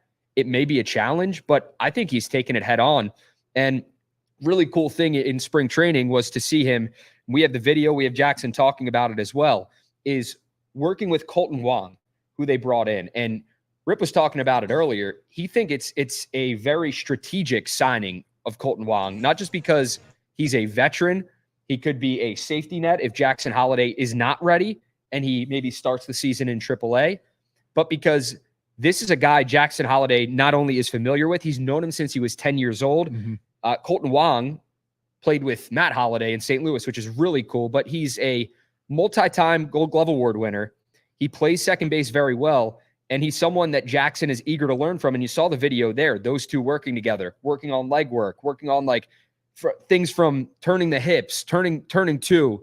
It's the little things that sometimes you don't necessarily pick up, but our photog did a really great job of capturing that. And when I saw that, I was like, that's really cool stuff to see those two they're competing for the same position, but they are working to make each other better at the same time. Yeah, I mean, go ahead, Zach. I was going to say, I love how you brought it up. I love the comment of them asking Jackson about Colton Wong. And he's like, yeah, I was in the dining room eating breakfast and I looked up and I told someone, I was like, is that Colton Wong? And they were like, yeah, he just signed. Do you know him? He's like, yeah, I've known him since I was 10. And he's like, it is that familiarity and comfortability that I think the Orioles, it's part of the signing. It's someone that he can go to, a mentor type person that he's known for 10 plus years now, and he can go to with questions about the position he's learning. Yeah. And I think, this is a young Orioles team, and not that the young guys aren't leaders, but to have a guy like Colton Wong or as any veteran in that locker room that has been there and has all of that NBA experience, and especially for Holliday, you have a guy who you've known since you were 10. It's a really cool story. And some of the stuff that I'm sure that Wong and Holliday have talked about, whether it was from the time Holliday grew up to right now in spring training, he's going to take it. And I think it's going to be really exciting to kind of have that relationship develop. Yeah. So Rocco, so I think what we want to do is we've explained a little bit, but let's hear from Jackson with Rocco in the clubhouse talking about playing second base. To second base, was it a difficult one? Was it an easy one? Like playing on the other side of the field, kind of talk me through kind of that change, that transition, and what's working well for you right now. Yeah, so far so good. I feel really good in ground balls. Obviously, you should, right? If before a game, you should feel pretty good in ground balls. But I feel good. I feel confident about it. I've been excited for the games. I've only gotten one ground ball, but I feel good on double play turns and some tags. So yeah, I feel good about it right now. I'm excited. I mean, any opportunity that you get to possibly play in the big leagues is a good one. So I'm excited and trying to embrace it as much as I can, because it's take pride in playing defense, and I'd like to be the best second baseman that I can be if that's where I need to play. And you love that, right? And we even talked about it. Guys that are more seasoned at the position right now, it is guys like Gunnar Henderson, Jorge Mateo, even Jordan Westberg that have been up there. But for Jackson, he's trying to really get any way to get at bats. And he's been playing some second base in the minor leagues. They've been working him in, but it is a completely different position. Rock and I actually talked about this. And for those that are wondering, Rocco and I do another podcast, Rip and Rock, that's just Orioles that we put out. But the thing is that we talked about is Gunnar last year, when they put Gunnar at second base, it didn't look comfortable for him. He looked a little foreign there. But Gunnar's a phenomenal fielder. The problem is when you put someone in a position they're not comfortable with, you're going to see them make more mistakes. So that's the part here of getting more comfortable. The Orioles are always strategic that Rocco mentioned that we talked about, of bringing people in that bring a leadership component. Colton Wong, great defensive player, mind, and he knows Jackson. It all makes sense. It's not going to block Jackson from making the big league team, but it gives them security. I hate to say this for people. Again, everyone wants to see Jackson to start the year in Baltimore, but I'm still not buying into that. I want him to be there, but I just don't think he is going to break with the team. I hope that I'm wrong. My biggest thing is if he's breaking with the team, that dude better be in the lineup every day. Yeah. Because if not, it's ruining his development. Like that's my biggest thing. And you have guys, and we got to see Ramon Urias is looking good as well. And Jorge Mateo, guys that know their roles and aren't going to play every day are going to be there. And that's a big part when you're making out a roster, especially a young and talented roster. Here's what you don't want to see. You don't want to see a case of where I'll go back to last season with Grayson Rodriguez, where his development wasn't stunted. Grayson Rodriguez is poised for a really fantastic second year in the show, but he didn't break camp with the team. Then he gets called up, I think, for that first road trip in Texas, like a week, maybe. I think it was like less than a week later. And then he has a couple good starts, gets sent back down. Things didn't work out well. And then that does a lot to your confidence as a young player. I think Grayson was 22. Now he's 23. So like at a young age, man, that can do a lot to your mentals as a baseball Rip, from playing the game. Like it's a mental game just as much as it is a physical game. And you're trying to, go out there and do your best, like talent wise on the field. So I don't think Jackson Holiday, it would mess with him too much if that were the case. But if you're going to start him in AAA, if that's the case, and I'm completely fine with that happening, if he's up for good. He's up for good. There's no like turning back. Like he's up, he's ready, he's good to go, and he's in the lineup every day, like you talked about. And that matters. All that matters for your team when you're building them out. And that's what we're saying with young guys. And you're looking at the guys like the Kobe Mayos and you're seeing, and like in this case, you're seeing like even Colton Cowser and Kyle Stowers that are talented players. They weren't playing every day. And you have to be ready to. But Jackson Holiday is one of those guys. They want to. There's a reason why they traded Joey Ortiz. Because Jordan Westberg was that guy that they chose in that situation. Westy's going to get his at-bats because he is a guy that can really impact this team. All these things have to go into the thoughts when you're building it out for a second. So we're going to move on here. Before we move on for a second, I just wanted to mention Don's comment here. Great show, guys. Sun's out, guns out. Dang. It would so be Rockabaco. It would so be Rockabaco. Don's the man. So for those that can't read that are listening on our audio version of the podcast here, which you can listen on Spotify, Apple, we're working to expand it more. Don C says, great show, guys. Sun's out, guns out. Who wins in an arm wrestling between our Rocco DeSangro and Rocco Cabatco? It would be Rock would win that one. Yeah, Rockabaco. Rock would, he just like, I feel like I wouldn't stand a chance against that guy. Like, yeah, it wouldn't be great. Wouldn't be great. I think all money's on Rock Cabatco, but that could be some value for you. I think Rock has me beat 10 times out of 10. Like I just not, I don't know. Oh gosh. You got another poll, Brad? I do. So you were talking about impact from younger players and rookies. And so I put out a poll about who has the biggest impact this year amongst the rookies, amongst the top prospects. I had Jackson Holiday, Heston Kjerstad, Kobe Mayo, and Colton Cowser. So far, I'm going to leave this up for a little while because there's a lot of more votes coming in. So far, it's Colton Cowser, and it's not particularly close. Well, and Cowser's had an unbelievable spring so far, and we're seeing it down there. Joe said dumb poll because you know who he's thinking. Yeah, I know. It's like, should we put him in timeout again? Well, you don't know how to. Not your version of that. Let's move on. But the guys that there's so many young players that we saw, and go ahead. Time out real quick. I just wanted to say that there's not one vote for Kobe Mayo. I feel like that's a bit disrespectful to Kobe Mayo. I would agree. And Kobe's balling out too. But I mean, that's what I'm saying. Like, and the pop off his bat, even from what we saw last year, it has just been absolutely insane. That guy connects, and the ball's out of the park. I mean, he does. He almost tore down the left field wall, hit a ball through it, but it was at 109 off the left field wall there in Fort Myers. And Kobe's one of those guys that the ceiling, he's one of those untouchables. And Sam Basayo here, who we actually have a batting practice, I believe, will pull up as I'm talking. you're seeing these young prospects that are going out there and having success. When Basayo hits the ball, it's a missile. Same with Kobe Mayo. When they take batting practice, it sounds different. No, I'll put Heston Kerstad in that conversation too. Those guys, and actually one of those swings I was explaining earlier, Basayo hit a ball in that round that was almost 8 feet off the ground. And you're going, oh, okay, that's a good line drive. We have to call it a piss missile at times. That was a missile, right? And all of a sudden it goes over the right center field fence. And you're like, how the hell did that get out when it was only 8 feet off the ground? Well, it got out because the bat speed, the power, he can drive the baseball. Kobe Mayo has that ability as well.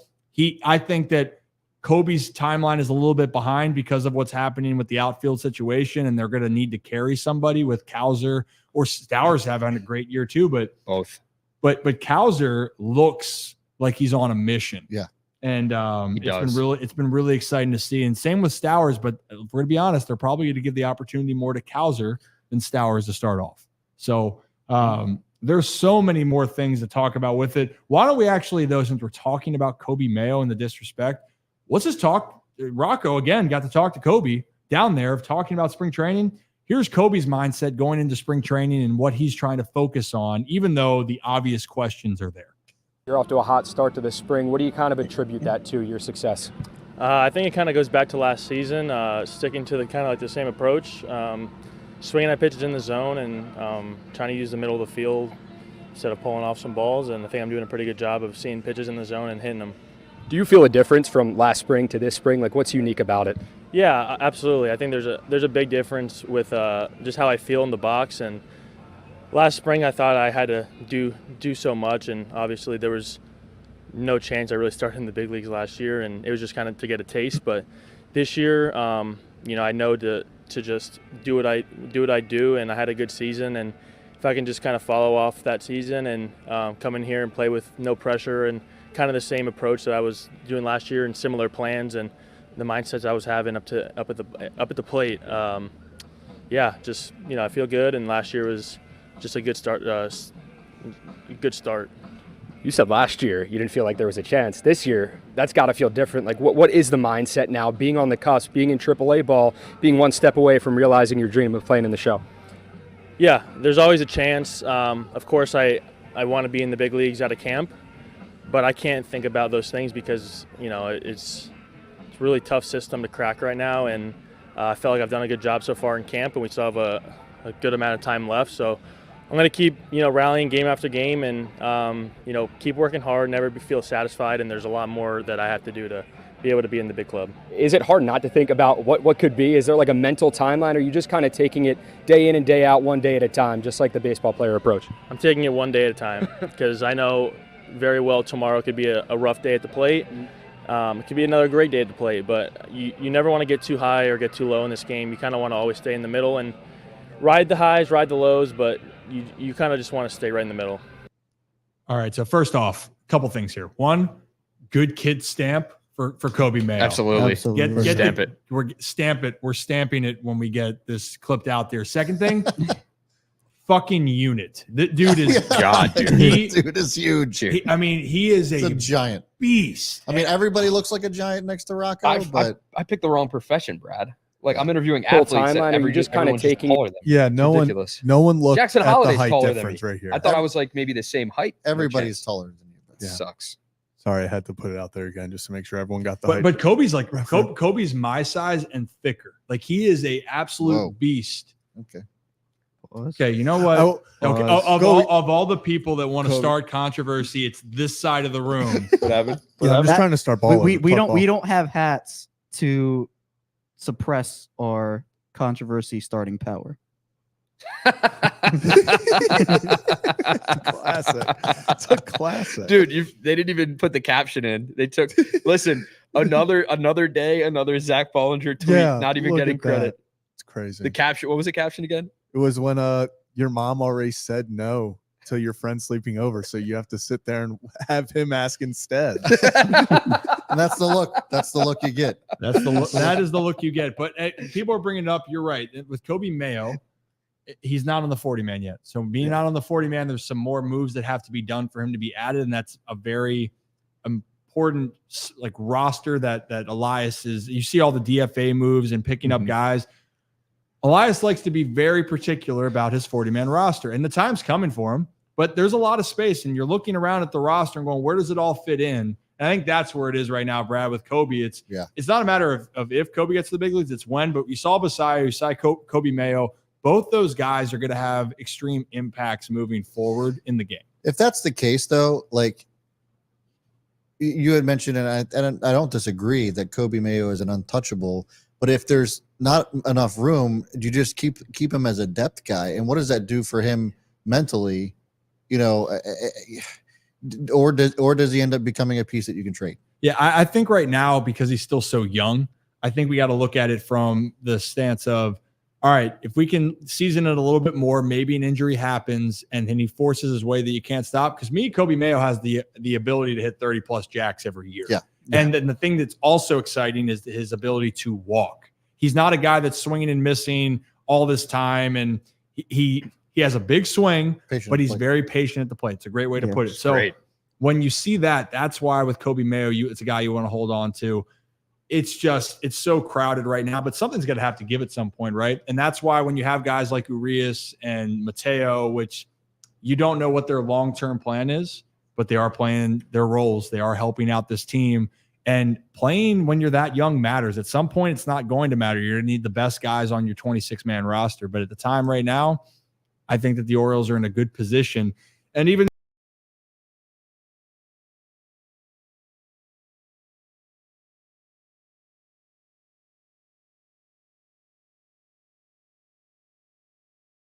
we're back. I don't know what happened there. I don't know what happened either. Okay. And we're back. We're back. This isn't as hectic as the one episode we had where just everything went wrong. But it's there's still some chaos. Hey, Murphy, okay? Watch your mouth. What? What'd I do? No, Murphy's Law. Oh, all right. Yeah. Good kid. The show's not over. Yeah. Just stop talking. Thank you. So to finish this point, though. Oh, my God. We're going to ban Rocco just like Rocco banned Joe. I can just unplug his mic. I just love saying something and just watching Brad's facial expressions change over all right, there. So idiot. To finish the point here, a lot of guys that can do a lot of great things. I thought I got banned. And so the one thing I want to say, though, there's a lot of talent for guys. But how about let's talk about one other player that has a lot of buzz around spring training. It was Cole Irvin. I think we talk about that, and that can get into the breakdown here, and we can get out of here. Yep. But Cole Irvin, by the way, drawing a lot of buzz, and rightfully so. He looks good. He looks confident. Cole's always been Cole. If you got a chance to be around him, he's very level-headed. But what I love the fact of what he's doing is he took a really tough situation last year, and let's be honest, O's fans, when he was struggling, they let him hear it on social media, and he was probably aware that he wasn't playing well, and he understands it, right?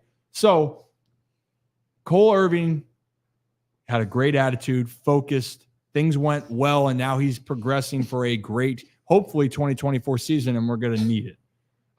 So what is going on over there? They just can't not be distracted by the comments. Quotes Murphy's Law, looking like a third grade. I'm Brad's TA, and these are the students. Dude, you're like an RA. You look like a narc, Kevin. That is not a lie. Not a lie. And this is why you need to watch. This is why you need to watch the video the video stream for us. Fist bumped him after saying that. I accept.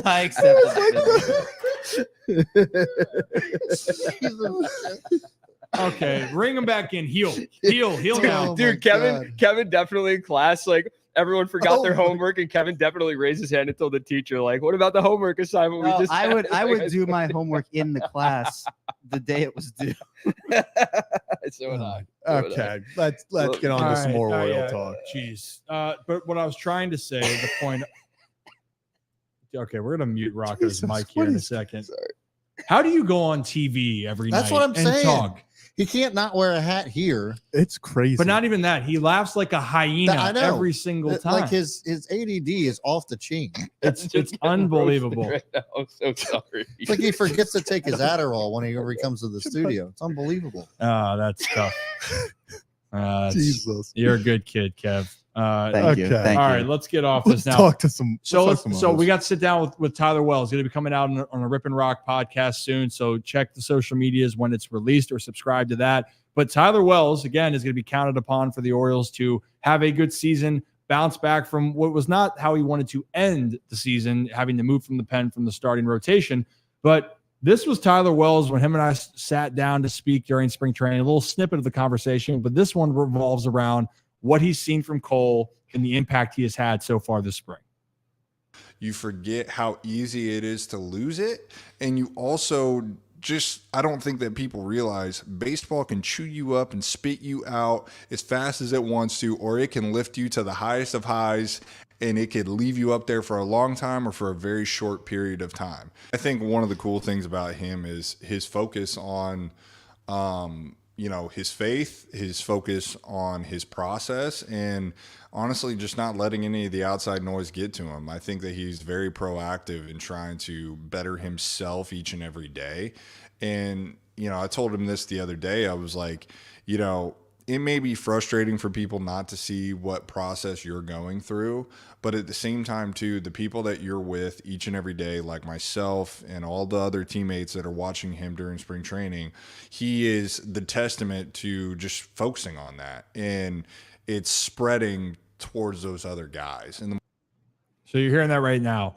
Irvin's approach and the process is spreading to the other members. And these guys talk, right? So they can joke around, they can play games, but when they're at work or even when they're just, having that free time, they're learning more about each other. What I love about this, what Tyler talked about, was the process. And this relates to anybody, not even in baseball, but especially in baseball with the failure we talked about. Irvin, people forget, before he got traded over, he got traded to Baltimore because he was a reliable pitcher. He was eating up innings. He could go out there and give you sustainable success over and over again. And then he had a rough patch, but it didn't waver who he was. And now you're seeing him put in the work. Now, we don't know if he's going to throw 95 come spring or the end of spring, but we are going to see a Cole Irvin that seems dedicated and a guy that seems to be really meshing and inspiring. Like, the guys love Cole, by the way. Yeah. They love him down there. So just keeping the context there. By the way, yeah, Tyler Wells might be the greatest interview in the entire ball club. Oh, because of the one incident? No, not just that, but overall. just that does help. Him talking in that interview too was just awesome. In depth, yeah, great stuff. And his dog might hump things. Yeah, but we didn't have him show it on video because we keep this PG-13. Yeah, well, sometimes we go R, but we don't go X-rated. That's for Rip After Dark, which we will do. So, hey, if you're new to the channel, hit that like and subscribe button. We would greatly appreciate it. We do this every Monday and Thursday. We're talking Orioles right now. We got a lot going on. And this is just a reminder here. We are going to be ramping up our baseball coverage as we get closer here, and that's what we want people to understand. Yeah. And if what you guys want to hear and what's going on, that's big for us. But we have a great connection with obviously our followers, which we appreciate. You guys make the show, but we are trying to add more and more as we move towards a very exciting spring. Don again, by the way, just Don. yeah. Love you, Don. Thanks, Don. Kevin, thanks for clapping for Don. I God, I have Kevin's to, getting I ripped have apart this to show. remember to clap for What's five seconds before. You're a little too relaxed in this couch. I can't sit up in this couch. Yeah, I'm too short to sit up in this couch. He sinks into We it, both but have that problem, buddy. That's okay. Although you're taller than me, surprisingly. Barely. well, but Kevin seems as a little bit lighter rock. You're a little bit more dense because of all the muscle, but cutting season. It's cutting season. It's cutting Yeah, season. he's been telling us that. All right. So, hey, Don C again, for those that were listening to this, because we have this on the audio version. And again, don't watch. We love you to watch the show, but if you can't watch it, listen to it. You're in your car. You can still listen to all of this, but it is more entertaining to understand what's going on if you are able to watch this on YouTube. But Don said, I really don't like Masson. Why, when you Google if the Orioles are being televised or broadcasted on the radio, they tell you to tune in to another team's local affiliate. Don, I'm going to be honest. I don't know what to tell you on that one. They added more games this year. I think they're in the right direction. I think it was 3 this year. And now they did 7 or 3 last year. They're doing 7 this year. Yeah. But yeah, I think just spring training as a whole, I don't even think it's really just a Masson issue. I think it's everywhere. It's been kind of weird, right? Because hasn't there been broadcasting from here? Yeah, that's the other thing. Yeah. And I think it's that's with the majority of, Yeah. not Yeah, just yeah. mass. It's And not like, just- it's so it's very, spring training broadcasting has become very weird because teams want to do it now more, Yeah. but also, like we said, there are different cuts and things about like the broadcasters are doing it from Baltimore, even though they're playing in Sarasota and different things like Not that. to mention the first televised spring training game. I think was the shot from center field. Yeah, the Yeah, wind it's like was all really, janky. little washed. yeah, Yeah. they had it just literally, it wasn't a camera guy, it was like a camera mounted on something, and the wind was Just brutal. not making it easy. Man, like a buddy of mine, he's a national radio host, and he just he roasted me for like, oh my god, the perfect Tyler Wells. Yeah, no context, Tyler Wells. That's one of the best pictures ever, especially on this show. If you don't know, you know. Yeah, whatever. If you know, If you you know. know, you you don't know. know. If you don't know, you know. If If you you know, know, you know. If you you don't, know. yeah. If yeah. you All don't right, know, you know. anyway. But he said like he's like, oh, live tweeting, spring training games. It's just like I don't get why people do it. And he went on this rant, and he was just old man yelling at clouds. I like the guy, good dude, but like I think people care so much when they get any, like, especially if you come off a successful season. Yeah. Like, how much do you want Orioles content right now? How much does everybody that's a fan out there want Orioles content? Like, I feel like the Orioles right now are just they're so talked about, and they haven't even played a regular season game yet because of the expectations from last season to this season and how good they were. Not only that, but Yeah. the exposure that you get from the minor leaguers. Like you hear a lot about prospects and how well they're doing, and you get to see their stats, but you don't actually get to see them play. And so like this gives the opportunity to actually see that and kind of get excited about what's to come. Yeah. So I mean, I think that there's a lot of benefits from being able to televise these, and why wouldn't you? Just more exposure for your ball club.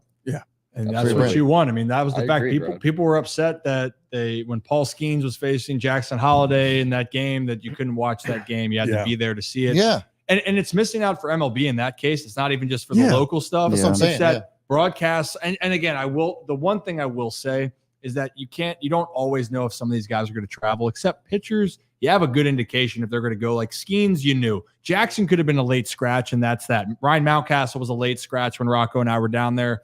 Played the next day, had a double. He's feeling great, right? Yeah. Things like that. I think that's why they worry a little bit, because all of a sudden they can go, hey, we're not going. But I think people just like to watch baseball. Yeah. They like to see what's going on. We would have Exactly. loved to see Ryan Ripken hit one over the fence. Yeah. Oh, it would have been great. Oh yeah. Yeah, in this economy, maybe I still am, maybe I couldn't. But one thing I did want to comment, I saw Joe was saying about the pants. Hey guys, I think that they are fixing the pants, by the way. I think they Like, They have to. well, There's no way what they I'm saying can't, is I was doing my recon, could not really see the transparency or the No, I think that's like a big thing. I think they are fixing them because people are talking about how the early spring training games and recently it looks like the pants are different.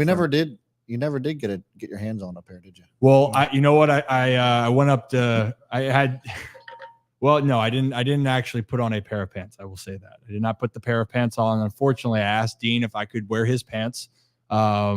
He was going to let me, but then that kind of got flagged. But other than that, no, all was good. All was good. Good kid, Dean.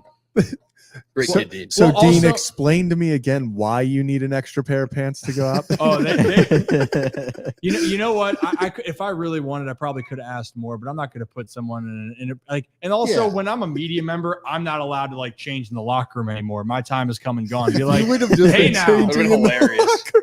That would have been hilarious. You just like Rip's Just trying to getting dressed with interview the guys. people.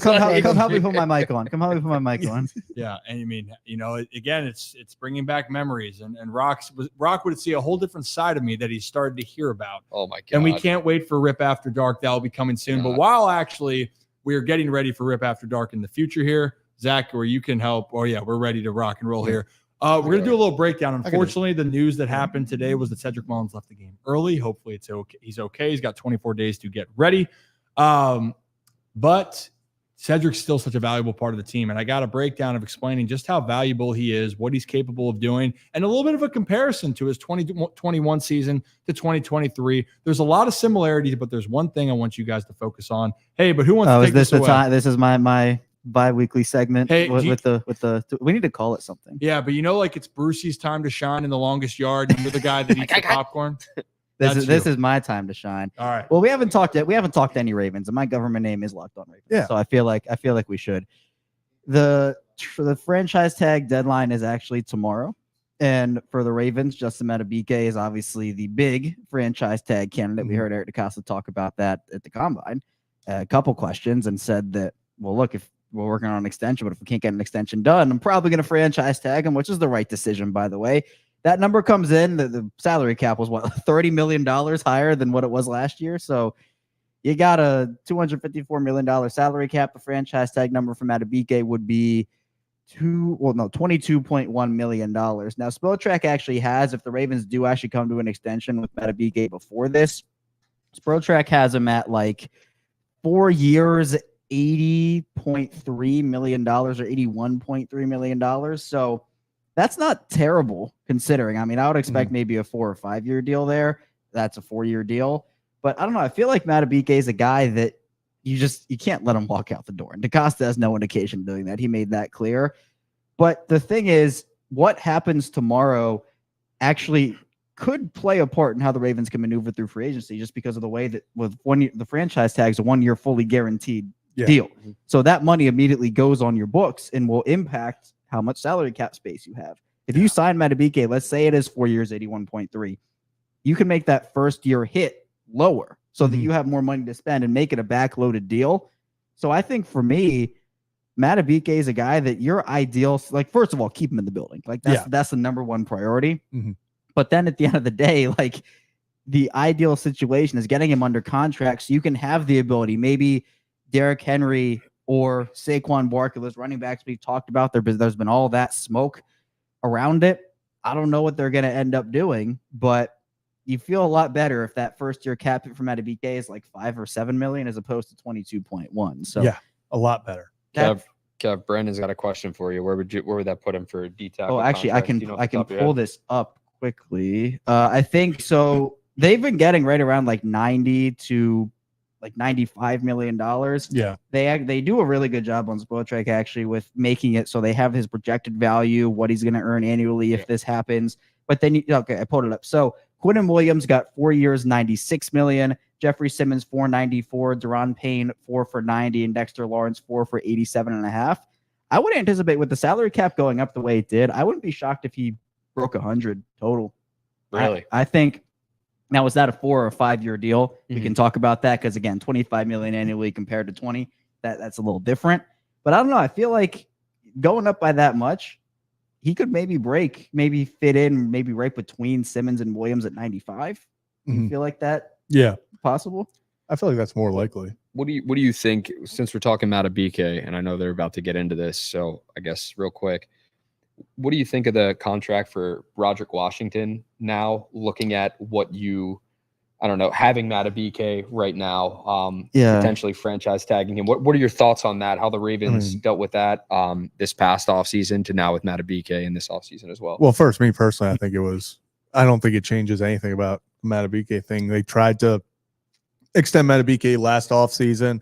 I think the plan all along was to have both guys, so I don't think it necessarily changed anything. Obviously, people are going to look and say, well, you just paid Broderick Washington. You don't need to add more money to the defensive tackle room, but I think they do two different things. They have different roles, and I don't think it impacts it much. Very quickly with this whole thing, I think that, the reports came out that they had actually tried to sign Metab to an extension in the offseason, and he bet on himself. And obviously, so it'd be crazy because Washington's deal, the grand scheme of things, 3 years, $16 million, not really all that much.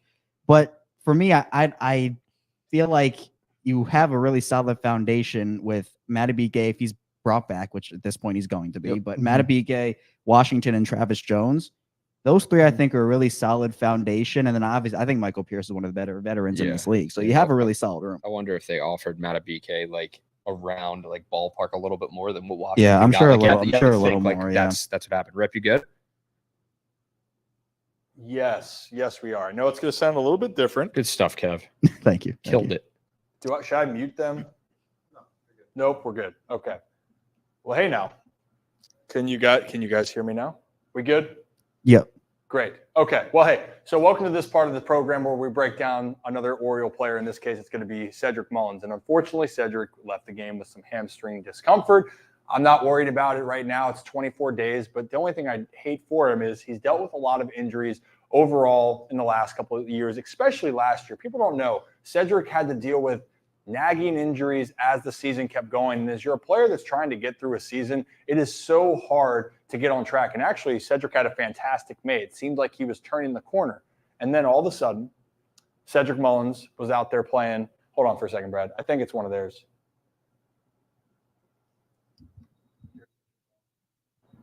What?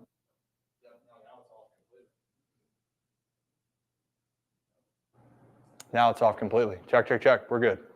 Okay. Sorry about that, everyone.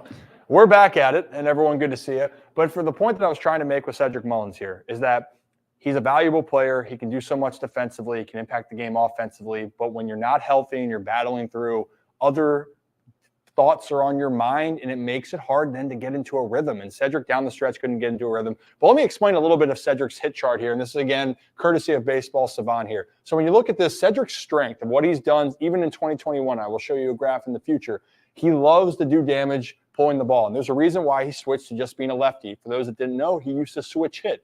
But he does a lot of damage to the right side of the field, and rightfully so. Going to run you through a few of his good moments that he had last year. And then when I thought you could tell he's a little bit more tired and you could see the fatigue was setting in because he was, he was just trying to battle. And that's so hard to have success. Okay, so we're going to go in here. It's actually opening weekend here, by the way. Chris Sale. Tough left-handed pitcher. Obviously, Chris Sale is not the Chris Sale that we saw in the years past, but early on, he's healthy. Cedric is really solid against left-handed pitchers, especially in the power department. You're going to see Cedric take Chris Sale deep, dead center, great swing. And the thing that I love about this is that this is kind of a theme for Ced. He can hit some of the most challenging pitchers. This is Shohei Ohtani. Yes, again, the situation is the Orioles are down. Ohtani, it's early in the count, but Ced has the ability to hit power fastballs. What's Ohtani throw him? A heater right down the middle, and whammy. Ced, when he's on, can take down some of the best pitchers in the game. And that's kind of what the theme to be for what he's capable of doing here and why he's so irreplaceable in my mind. This was a cool day I want to talk about. Everyone remembers the cycle game. It was the first night of the splash, I believe, of the splash zone, I think, in Baltimore. Maybe I'm wrong. But what you're going to see here is he's going to get a cutter on the outside part of the plate. And I told people in the past, you can still pull baseballs on the outside part of the plate if you stay back long enough. It's going to be a cutter slider on the outside. Cedric stays back just a hair. He's going to drive this in the gap. And then the race is on. And this is, again, when Cedric, it felt like he was at his peak. This is the Cedric Mullins right here where you feel like he's a top 5 outfielder. You see that speed. You see that ability to extend plays. Not many guys can go ahead and do what Cedric Mullins does right there, by the way, right? Hit a pitch on the outside corner and leg it out for a triple. It takes a certain breed. Cedric's in that category. More examples here. Things are feeling good. Cedric, slider in. That ball's roasted. So you're seeing he can do his damage when he's feeling good. That's the ultimate goal for Cedric Mullins, okay?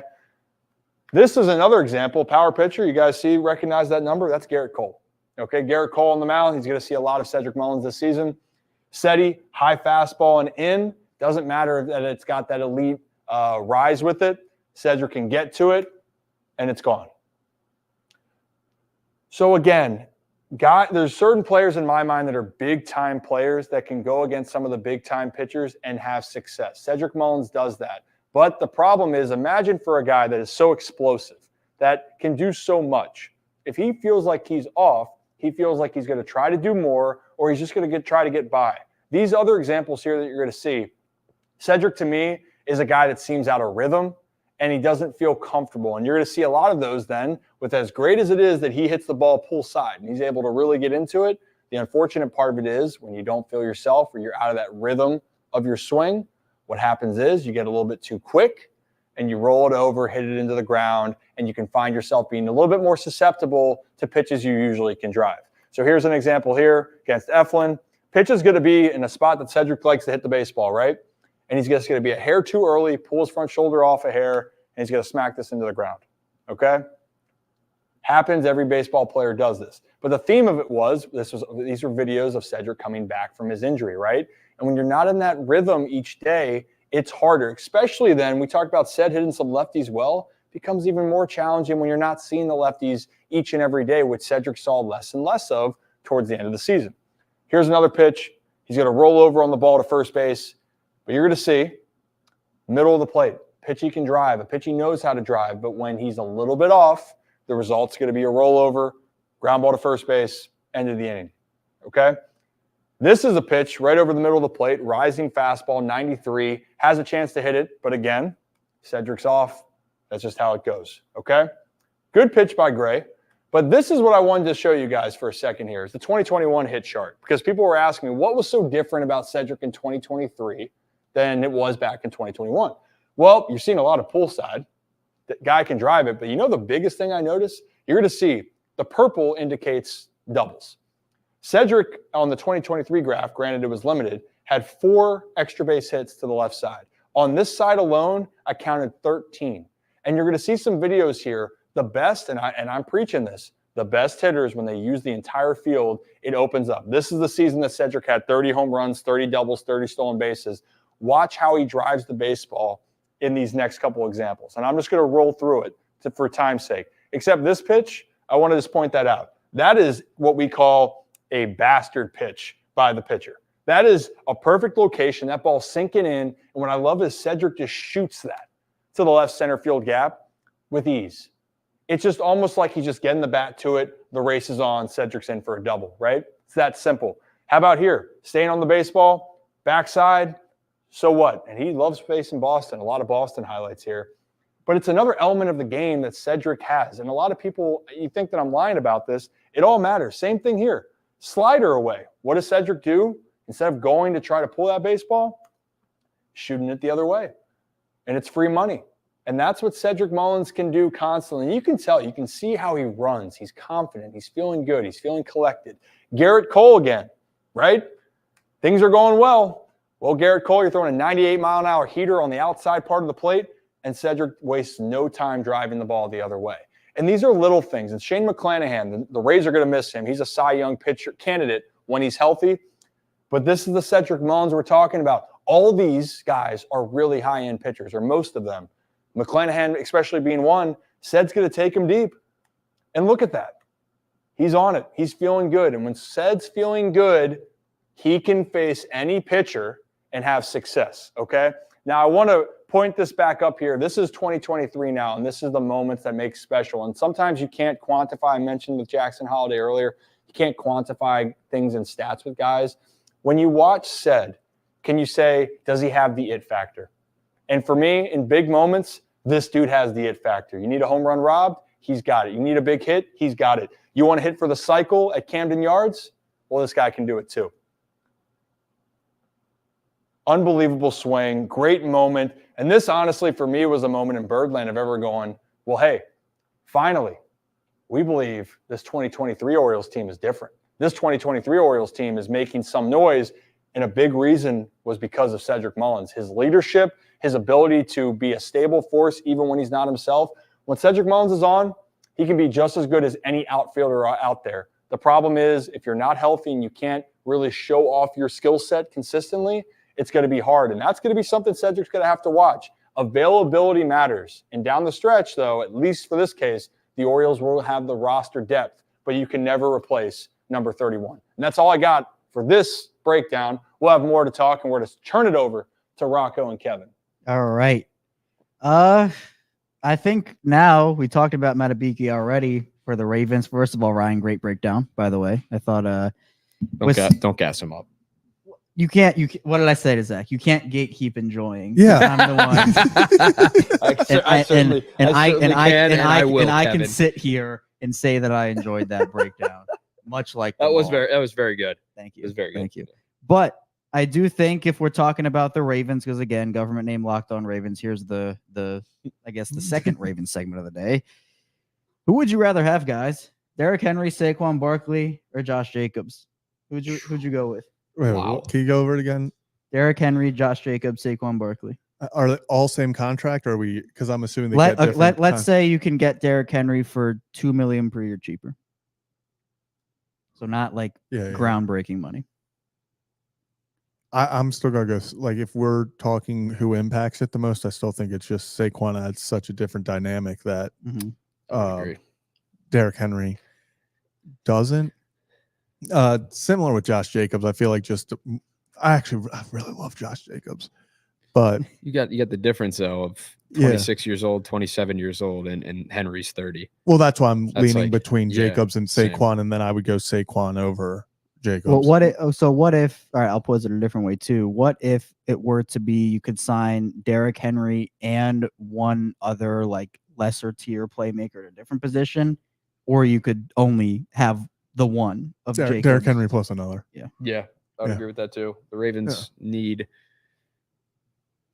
I don't want to say they need so much but there is a lot that they do need, is what I want to say. Like skill positions, offensive line, even defensively. So like if you can get Derrick Henry for cheaper than you would those two guys, and maybe spend that money elsewhere and kind of plug and play as you go, I would take Derrick Henry in that scenario. Right. Yeah. Turn your mic on.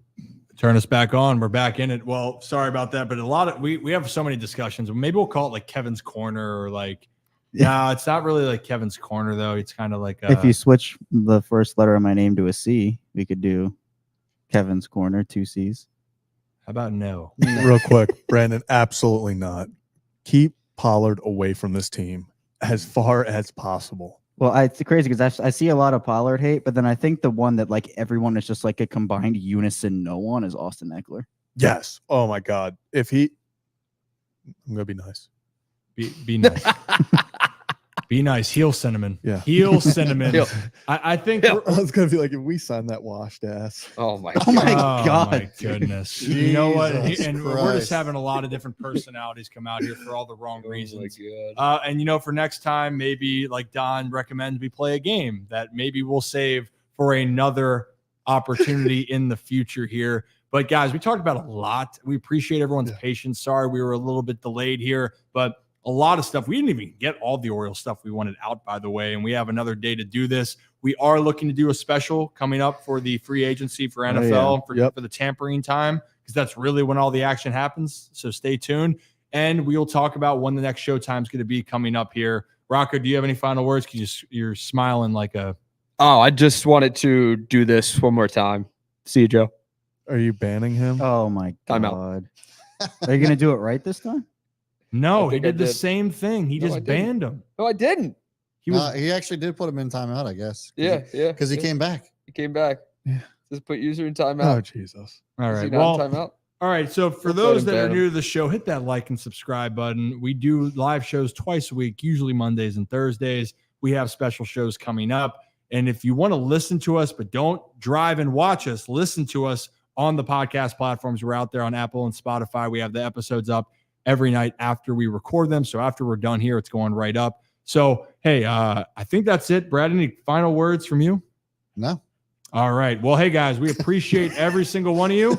From our substitute teacher. Hit the button, top right, Oh. top left. There we go. There we go. We're rocking and rolling. And this is Ryan Ripken, and we will see you next time for another episode. Have a day, have a night, and What we is will this see you for another It's our episode of the outro Ryan music. Ripken Show. It's our new outro. music. Peace. This is terrible. It is